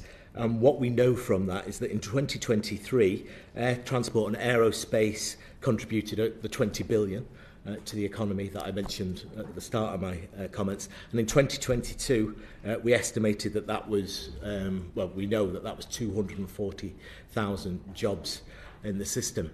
Being an airport MP in my own constituency, the figures we don't have is we know that the direct jobs created inside the apron, there is a relationship to the number of supply chain jobs you create outside that. I would love in the future that we could get more defined statistics on that, but we don't have that currently. But just shy of 250,000 jobs in the UK. Okay, and what recent work has the department done to assess the impact of the capacity constraints that we were hearing about in the earlier session? Sorry, yeah. Chair. Sorry. Capacity constraints in the southeast and the southeast airports. What current work have you been doing on that? So the last ANPS, which was in 2018, clearly showed that we saw capacity constraints in the London airport system by the mid-2030s. I think today Heathrow announced that it had 6.3 million passengers through in January this year, which was 5% up. What we do know as a department is that Heathrow has been operating at 95% effectively full operation, except for COVID, for almost 2 decades now. Lawrence. Thank you, Chair. The Chancellor announced at the end of January that the government would support a third runway in principle. What was the involvement of the department in coming to that announcement? Well, full involvement with the department that has the expertise, the department that would take forward the expansion on behalf of the government, and the Chancellor's announcement was in full consultation with the department, and it's part of our collective responsibility that this is the government's vision for aviation. The department already had a airspace modernisation programme priority. What effect does the Heathrow announcement have on your plans to modernise airspace? As part of our manifesto commitment, our two key announcements in the manifesto, one was around sustainable aviation fuel, and we've introduced that mandate last year for 2% of all SAF coming forward from January the 1st to have a blend in the aviation fuel. Our other key manifesto commitment was to airspace modernisation. Our airspace is analogue in a digital age, designed closer to the time when Yuri Gagarin went into space than it is for today. We can improve resilience, capacity, noise, pollution if we do this. We've introduced the UK Airspace Design Service, which we consulted on. I think those consultations are at the end, but I'll allow David to answer the specific question. Forgive me, but the question was on what impact would Heathrow expansion have on those programmes? So airspace modernisation is needed in the South East irrespective of expansion, and so that's why, as the Minister said, we already have an active programme to update airspace in the Greater South East area. And the UK Airspace Design Service will help us do that in a more efficient and coordinated way than perhaps has been the case to date. We need to work through with the CAA and the UK Airspace Design Service as it is established what the implications of the third runway are for the airspace modernisation programme. Since early 2020, that programme has been developed on a 2-runway scenario. We now need to do detailed work with the CAA and the UK Airspace Design Service as it is established to pivot towards a 3rd runway scenario. Thank you. And when do you anticipate that work being available? Well, airspace modernisation is a multi-year programme. It's very complex. We have requirements through our CAP 1616 process to consult with communities as we take it through. This needs to be done over a number of years, and we need to think carefully about when we can designate the precise airspace changes as well. There's only so many changes you can do at once from a safety perspective. We need to do that work to ensure that the airspace is modernised in time for the 3rd runway to be up and running. So the detailed work we need to do with the CAA and UK Airspace Design Service is how do we ensure the airspace is modernised for a 3rd runway scenario in sync with the 3rd runway opening. Precisely when we can complete that work by, I don't know at present, but that is a task that we're turning to.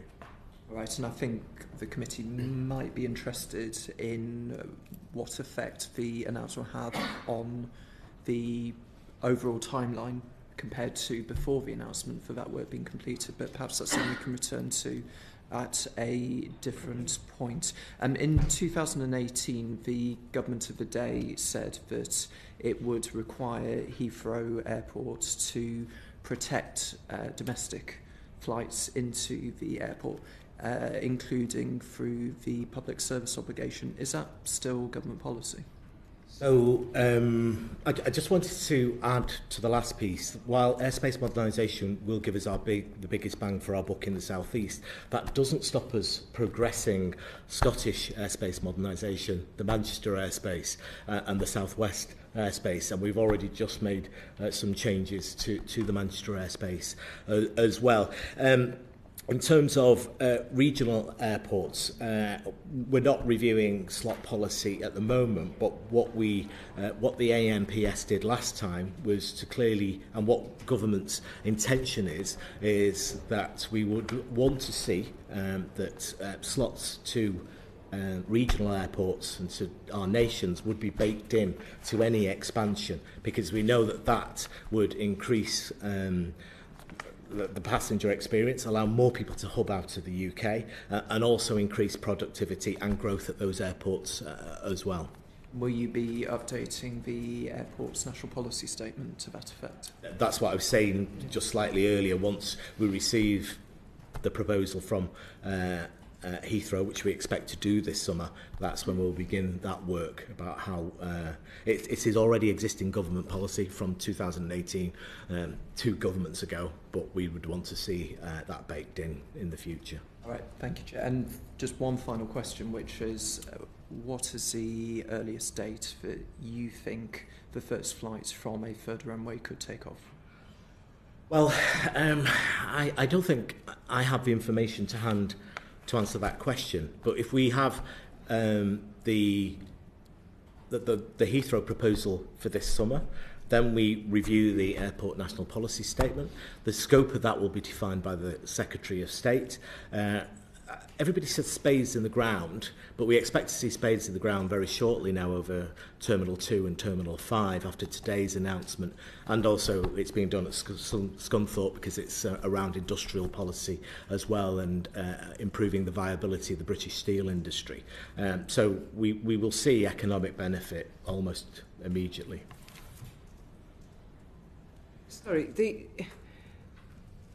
would you say it will be 2 parliaments away or 3 parliaments away before the first flights take off from runway 3 if it was given approval? Well, I still think the last time I think the Airport National Policy Statement was done, most of these things rarely take less than a year, but this scope will be defined by the Secretary of State. So I think we have to wait for that decision, and then we have to see the DCO decision come and how that's another year's process. Well, so 3 to 4 years for a DCO, I understand. I'm happy to defer. So, I mean, it is a matter for the scheme promoter in terms of putting together the development consent order. The government is also planning to take through a planning and infrastructure bill aimed at improving the national infrastructure regime, and that may have benefits in enabling the promoter to bring the DCO forward quicker than would otherwise be the case. But in terms of the precise timeline, at the moment, we're waiting for Heathrow's formal proposal to us in the summer. As the Minister says, we then need to conduct an AMPS review. It is then for the scheme promoter to bring forward a DCO. The Chancellor, I think, in some of her comments has set out an ambition for flights taking off from 2035, and I think Heathrow are aware of that ambition, and that will be relevant, I'm sure, to their consideration of how quickly they can bring these things forward. Oh, you had a question. Thank you. Thanks for coming along today. For some reason, you keep on mentioning Manchester Airport in your examples, and you mentioned those reserve slots that you hoped that Manchester would get. Now, I don't speak for Edinburgh Airport, which is just outside my constituency, but I think the point they were making to me was that there's untapped capacity in Luton and Gatwick, and what people using Edinburgh Airport want is more point-to-point flights rather than going via hubs. And I expect people using Manchester Airport are exactly the same. They want to go straight to their destination rather than go through Heathrow. But one of the concerning points that was raised in the previous session was that a Heathrow might rob those regional airports of those longer distance flights. And it means that what is now currently point-to-point, they may have to go via Heathrow. Is that a positive? Is that something you've considered? And should people not be coming from Manchester to London by train?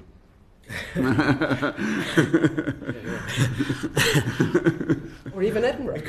Or even Edinburgh. We could segue into Avanti's performance for the past few years.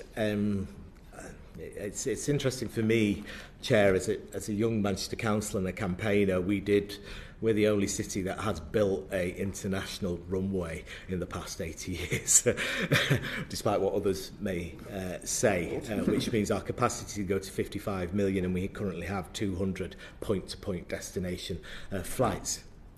Having said that about how good my airport is in my constituency, it will never, ever, or I'd say in my lifetime, get to some of the destinations that people need to go to. They will still have to hub out of somewhere. At the moment, a lot of business people and others in my constituency hub out of Schiphol, or they hub out of Dubai and take the weekend. I'd much prefer that pound is spent in the UK hubbing out of our hub airport if it's humanly possible.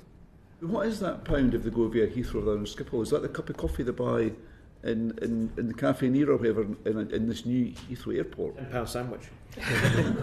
Is that the economic benefit? Is that it? I think the economic benefit is that we have the capacity within the UK that people can get to anywhere in the world, and we are one of the most connected countries upon the planet because of our superb aviation system that I said at the top, and most of that is because Heathrow has got those number of destinations. With all the will in the world with our great cities, we're not going to penetrate some of those markets. That's because of population issues around those regional national airports, and also the public transport penetration, which isn't as good as it is in the southeast. I would like to see that better, and I know you've worked in this field yourself. We're interested in ground transport. Ground transport, of course, yes. But if we could improve that as well, I know that Edinburgh Airport, Manchester Airport and other regional airports could penetrate further point-to-point markets. But for now, if we want to stay competitive in an international system, we have to invest in our hub airports as well. Thank you. Who's catching my eye? Alec? Sorry? Okay, sorry. I'm ready when you are. Yeah. I'll move us on. But no, I have a further question. So you talked about your desire that expansion at Heathrow would enable more domestic airports, regional airports, to get into Heathrow. But the previous panel stated that the trends in growth, the market trends in growth of aviation, particularly from Heathrow, are in long haul and thick routes such as New York, etc.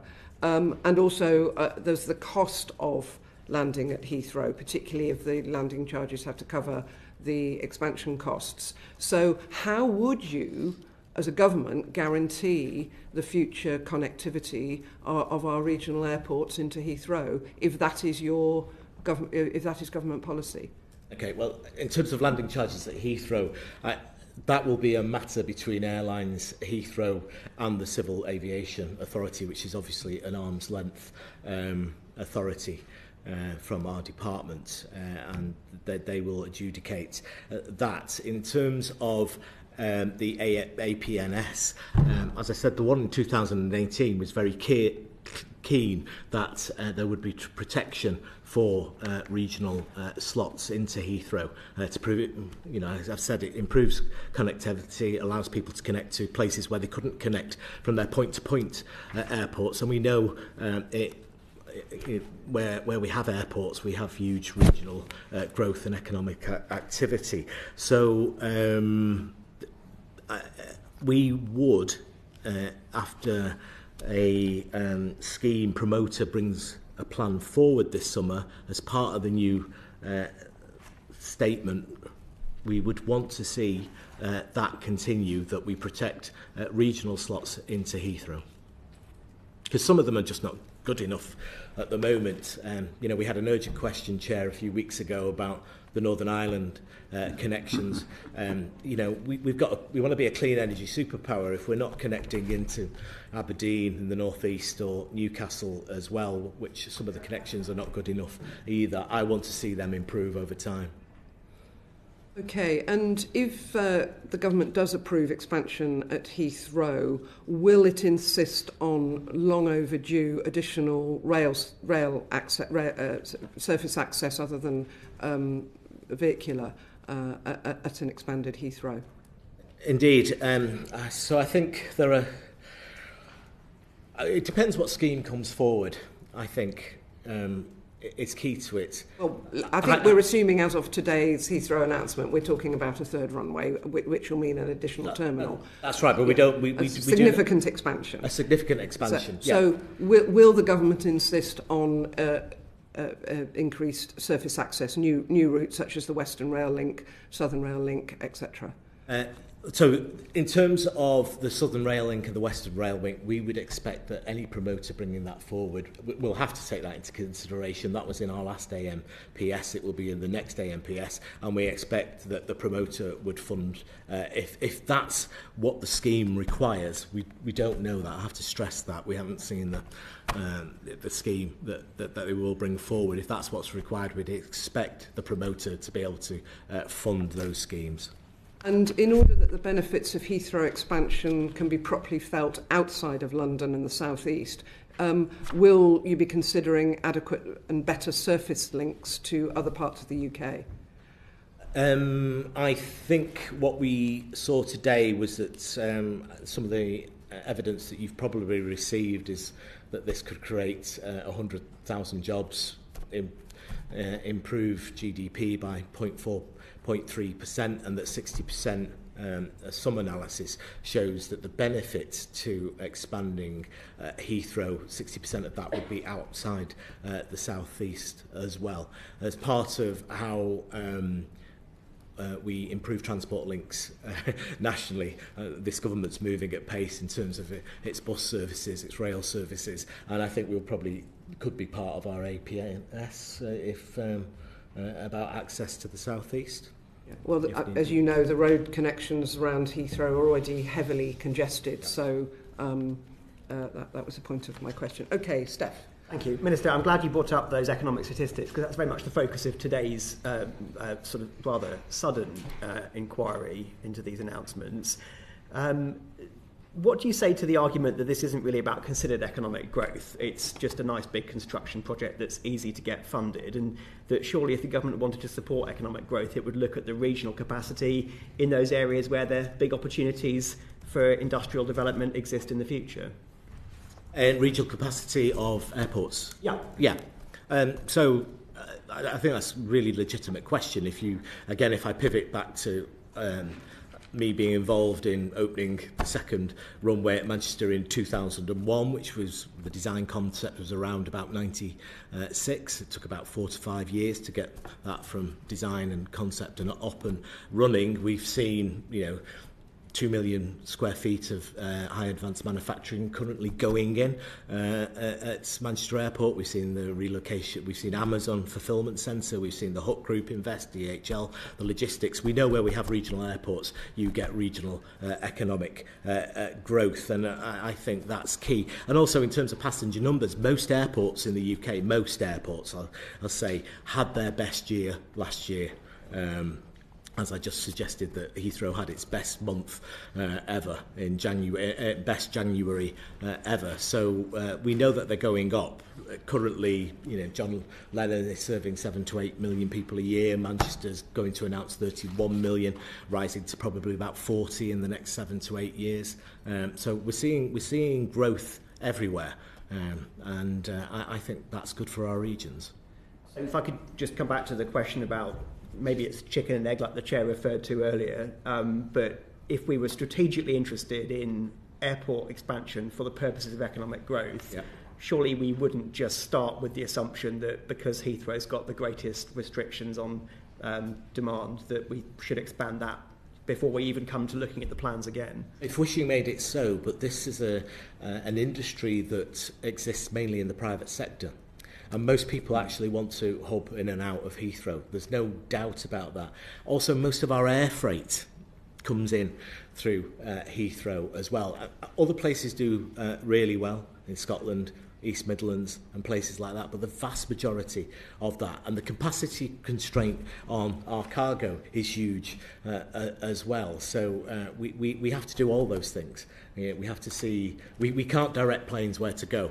And also when you've got cargo, some of those long-haul routes that I talked about earlier become a lot more attractive because they can fill their belly hold as well as their passengers. Whereas in some of our regional airports, we can often fill the passengers on the plane but not get the belly hold, which makes some of those routes commercially viable. So we need to do all of that. Yeah, I actually accept what you're saying about the fact that the industry is controlled by private companies more or less, and there's very little perhaps we can do to direct what they do. Doesn't that rather undermine the claim that this is a big economic growth opportunity that's within our strategic grasp, therefore? I don't think there's very little we can do with, there's lots we can do, and this government's doing it. If I talk again about my own conurbation, getting to the buses to run on time, bringing in their local franchises, getting that the conurbation can get to the airport within an hour's public transport penetration, that makes a material difference to regional airports. And this government, through its Better Buses bill, means that connectivity will improve, solving the rail disputes to our airports. Okay, but we're talking about the economic case for airport expansion here, not the valid economic case for improving bus connectivity, which I totally agree with. Yeah.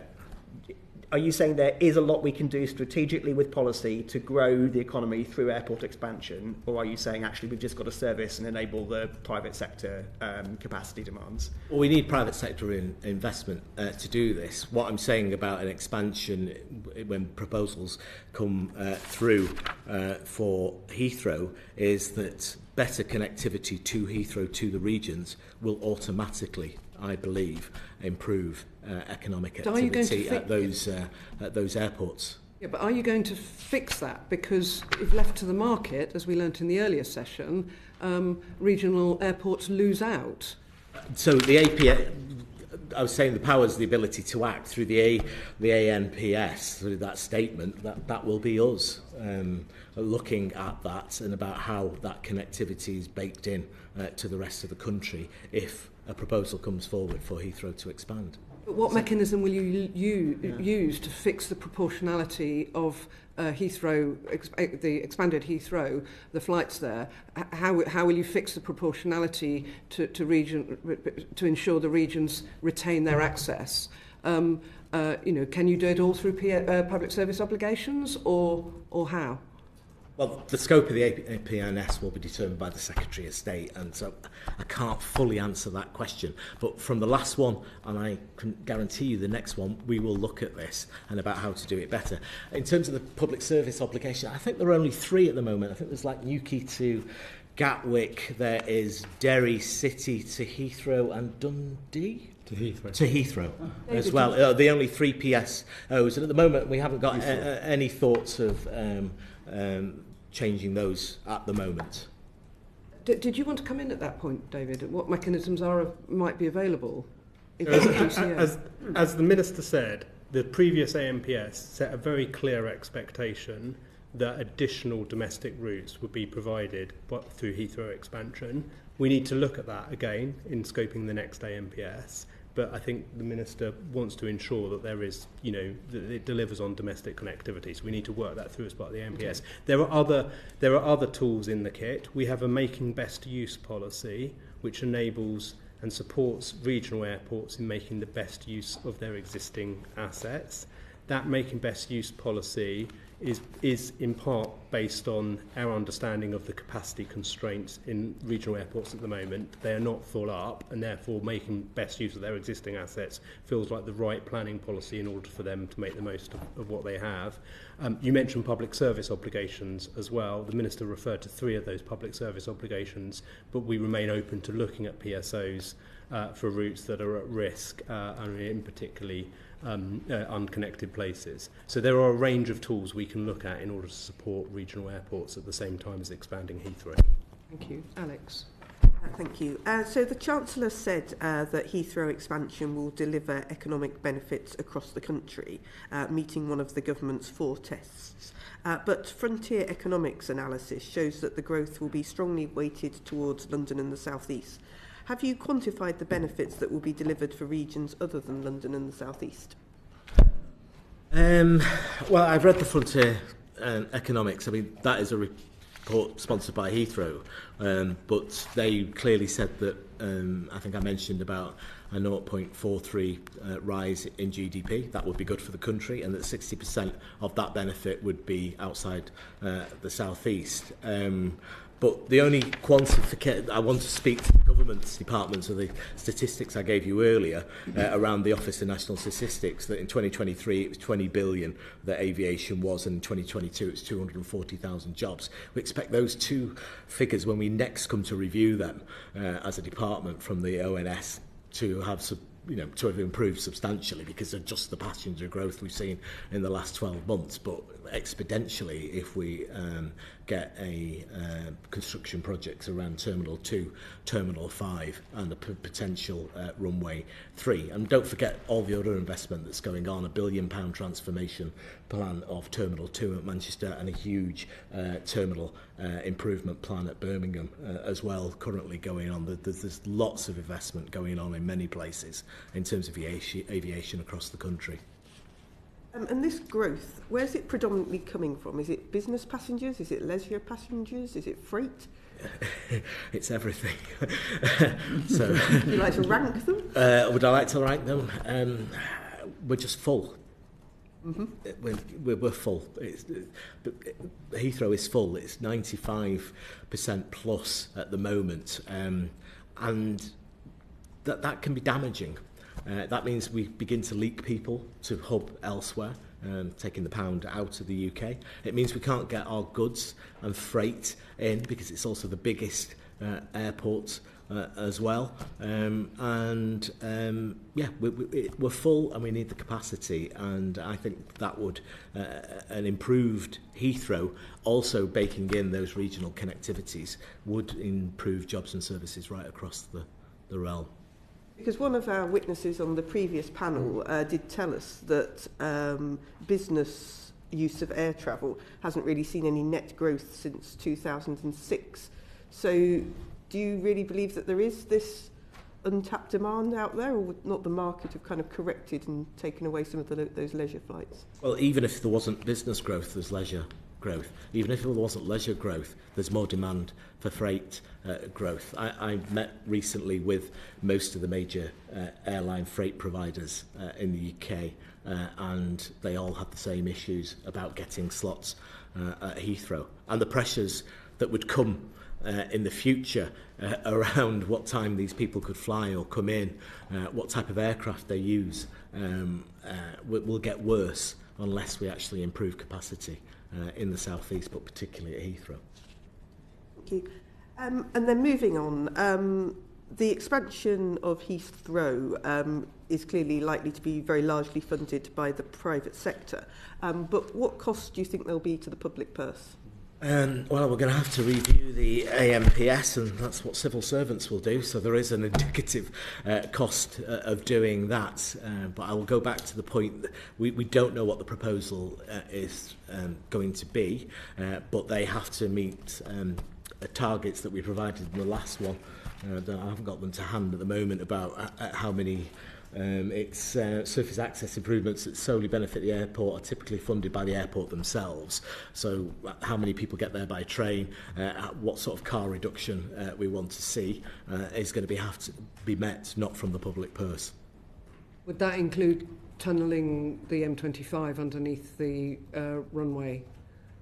Well, we haven't seen what the proposal is. Assuming they come back with the proposal, the proposal we had last time. We would expect this to be privately sectored. So moving the incinerator, the immigration centre, I hear M25. about this incinerator a lot. I must get a briefing note on the incinerator. But you're saying that all the additional costs and we haven't seen a proposal, so I can't talk about the incinerator. I can't talk about the M25. I couldn't. We just all I can say is surface access transport have to improve to get more passengers to Heathrow, and therefore we expect any Heathrow or related party that come forward with that to show how they can fund it. Okay, so the off-perimeter costs of expansion, and would that also include the noise insulation for all of those residents who don't currently experience significant aircraft noise, who would do, given the flights are going to be arriving over a built-up area of West London? Well, I would say that as somebody who grew up under the flight path at Manchester, I remember in the 70s... These people aren't currently under a flight path. The BA 111s, the Tridents, the Concords. I even saw the space shuttle do a low pass on a jumbo jet one day. We know we have two members from Derby here through Rolls-Royce and others that those engines are getting a quieter, more efficient, more carbon efficient. So we need to I think in the future about noise envelopes around airports in particular. But the answer specifically, I think, to your question, Chair, is yes. You know, we'd expect that to be funded by the promoter of the scheme. So the previous AMPS had clear obligations on community compensation, mitigation packages, noise insulation. There were also provisions around night flights, limiting night flight movements, and so on. We obviously need to work through this again in the next AMPS, but there is a precedent for having clear obligations on that in the previous one. Okay, right, let's move on. Ollie, thank you for that. Ollie. Yes, the government's been very clear about its search for economic growth. But just taking some of your comments, of course, I think anybody who's experienced of anti-West Coast between Manchester and London would very much agree with your review. And personally, I will not travel on them at all because I've had so many nightmare experiences. But you know, going back to the plans for HS2 northwestern leg would deliver economic growth. Making the most of the fact that Channel Tunnel and High Speed 1 utilisation is under 50% would generate economic growth, particularly with so many flights from Heathrow to places relatively easy to reach by rail in terms of like Paris, Brussels, Geneva, Frankfurt, etc. So, you know, why is there such a commitment to this particular project rather than several other infrastructure projects which presumably have just as much potential to deliver nationwide growth?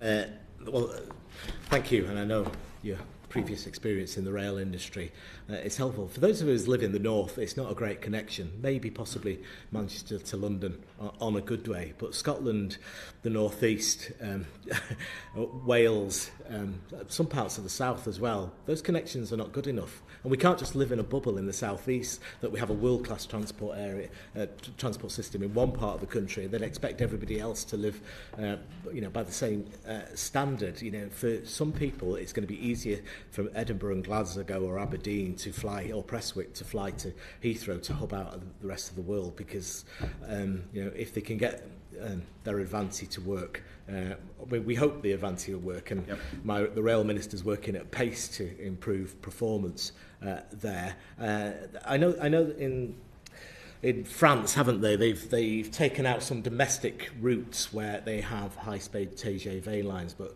you will know those lines are world class and world quality, whereas we've got one brilliant high-speed one line, but high-speed 2 is not where we would want it to be as a nation whatsoever.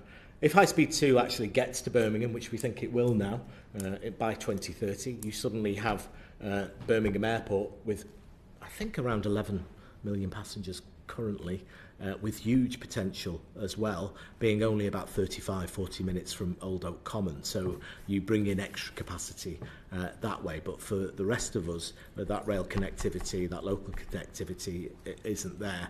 I think for the 5 great northern runways, improving Liverpool, the 2 at Manchester, Leeds, Bradford and Newcastle, improving Transpennine and Northern, and the electrification of those lines through Manchester, where the Manchester hub, where there is capacity constraint, will actually unlock the potential of those lines, those airports as well that exist along those lines. Yes, I mean, you're quite right to say about France, and the reason why they've been able to do some of those policies about domestic flights is because of a comprehensive high-speed network. Paris to Bordeaux, 2 hours, 5 minutes, Paris to Marseille, 3. And Paris to Marseille is similar to London to Scotland. So it just is interesting that, yes, and I think we can all agree HS2 is not in a good place, but it's interesting that we don't feel we can match that French ambition and competence, particularly given our determination to have national pride. Do you think we should be looking more at that as alongside projects such as the one we're discussing today? Oh, I think undoubtedly. I mean, HS1 has been an unparalleled success. HS2 will get to Birmingham. We'll see what happens on that. We have capacity constraints on our West Coast main line. The French did some of this around carbon emissions, but for UK domestic aviation, it only accounts, I think, for about 4% of our emissions, we have to look at other ways that are going to be more effective to decarbonise, like the Rolls-Royce engines, like the sustainable aviation fuel mandate, like the revenue certainty mechanism that we hope to legislate for in the next few months to begin to build some of that SAF production in our own nation. So moving on to the some of the environmental aspects. I mean, you mentioned sustainable aviation fuel. According to the IATA website, the first test flight with biojet fuel was in 2008. But even today, SAF production only accounts for 0.3% of global jet fuel use. Given that very, very slow progress of adoption of that technology, do you feel that, given that aviation is projected to be the sector that will make the least progress in cutting greenhouse gas emissions by 2050, is this really the sector that's the most appropriate vehicle for achieving economic growth given our climate commitments? I think you stated that as being slow progress, and I would say to you in all genuineness, if I was going there, I wouldn't be starting here, is the famous line. But this government's acted at incredible pace. Elected in July, the mandate put through Parliament, I think in the September for the 2%. The 2% coming in to force on January the 1st this year.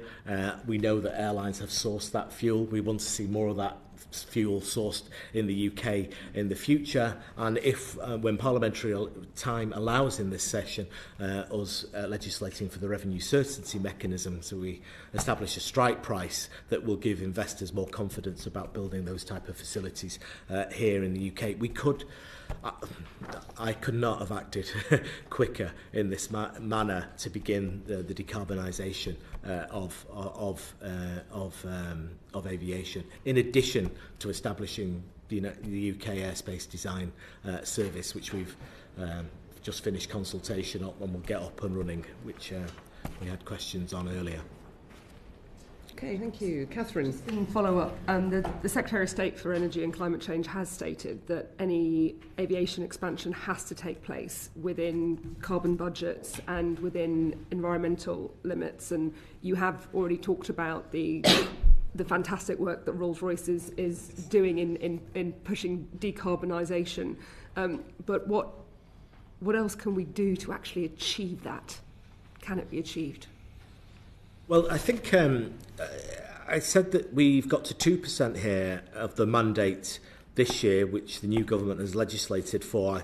I just checked my figures, but that rises to 10% by 2030, 22% by 2040. And also we're investing, I see, £135 million in the Advanced Fuel Fund as well. And I think we've invested about £1 billion, this new government, in the Aeronautical Technological Institute as well, to look at how we continue to improve those engines, how we get them quieter, how we get them to use less carbon in the meantime. And we are still looking at alternative to jet fuel for flights. I would love to be the first minister, or at least to leave it to my successor, to have UK internal flights with nothing coming out of the tailpipe. So that's through the use of hydrogen or battery hydrogen. I'm not there yet, but I hope to get there, or I hope to leave that legacy for my successor. Okay, thank you. So the previous panel one today, confirmed what others have said, that any rise in aviation carbon emissions are going to result in carbon constraints in other sectors. So what work has the government done to understand how higher carbon constraints in other sectors may affect overall economic growth? Well, yesterday I was in Geneva speaking on the floor of the UN at the United Nations Economic Council for Europe on the Inland Transportation Committee. So we are working right across the globe and showing leadership in this to try and reduce our emissions right across the globe, particularly across the continent, working with our international partners. Because I also have the maritime brief as well. We've got UK Ship to Shore, reducing 50% of our emissions by improving our grid to our ports, looking at advanced fuels in maritime, the Maritime Clean Energy competition that we sponsor as well. So there's a whole range of ways the department currently and the government are looking to decarbonise our transport network. Were you just covering within the transport sector?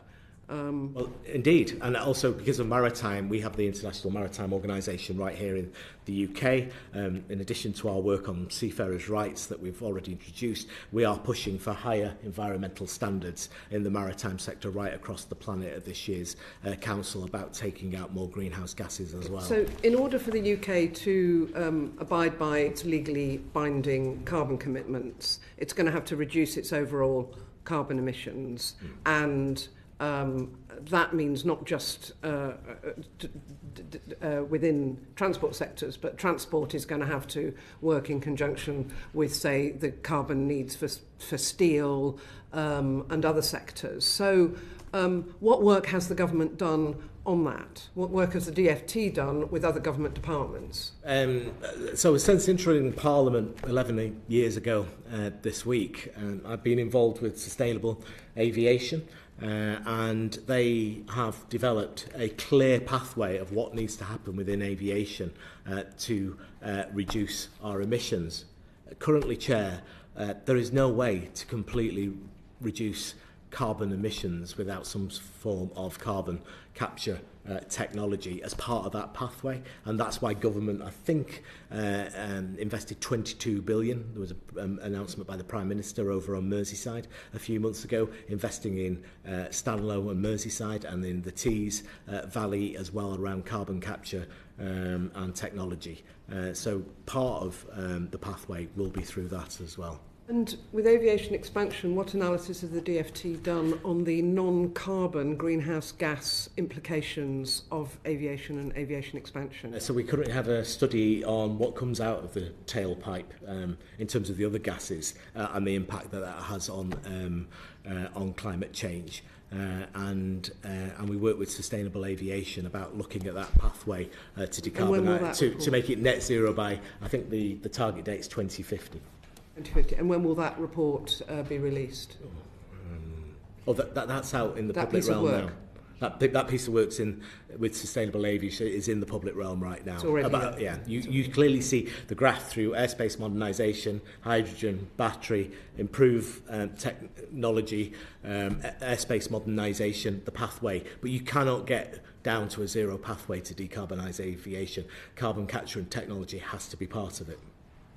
So you're going to rely on carbon capture rather than rely solely on the expansion of SAF and airspace modernisation to achieve the decarbonisation in the aviation sector, while also going for expansion overall. Yes, I have seen the figures. I can't remember them offhand. You send them to us. Yes, we will send them to you. So broadly speaking, we need to reduce the carbon impact of aviation by about 53 megatons by the middle of this century. We have previously set out plans of how we will reduce that to about 19 megatons through a combination of SAF, fuel efficiency, zero emission flight, carbon pricing policies with the rest of the world, and through investment in the Aerospace Technology Institute. So there is a credible path for reducing it down by about 30 megatons of carbon over the next 25 years. As the Minister said, to get beyond that, at the moment in our plans we assume a degree of carbon capture. To your, if I may, to your point, Chair, I think if you're going to have growth in aviation, that means the budget for carbon that you're increasing aviation share of has got to come from somewhere else, and that could potentially harm economic growth in other sectors, surely. So we need to set out, the government needs to set out its plans on the carbon budget 6 period later on this year. And we're working with DESNE's colleagues on how we put together those plans. As we do so, we need to work out what the economic consequences of them are. Okay. But that is work that is ongoing across government led by our DESNES colleagues, that DFT are obviously making a significant contribution to. Very interested to see that at the time. Yeah, and I'm sure other parliamentary colleagues will be looking out I don't think for it's, that as well. it's binary either, that they are growth industries in carbon capture and technology and SAF industries that we are legislating for. These are creating growth industry, the industry of the future. And in parts of the country, as we know, some of our coastal communities, and particularly in the north and the central belt in Scotland, and Bacton in Norfolk, of course, that have deindustrialised. So, Okay, well, that's all right then. Thank you very much to our witnesses. Thank you very much to the Secretariat for the very hard work at short notice in producing our papers for today, and thank you to colleagues for your questions. As I said to other witnesses, if there's anything else you want to send us, please do so. The evidence is really helpful, and as I said at the beginning of today's session, it's an area aviation is an area we will come back to in due course. We've got current inquiries ongoing at the moment. That concludes today's meeting. Order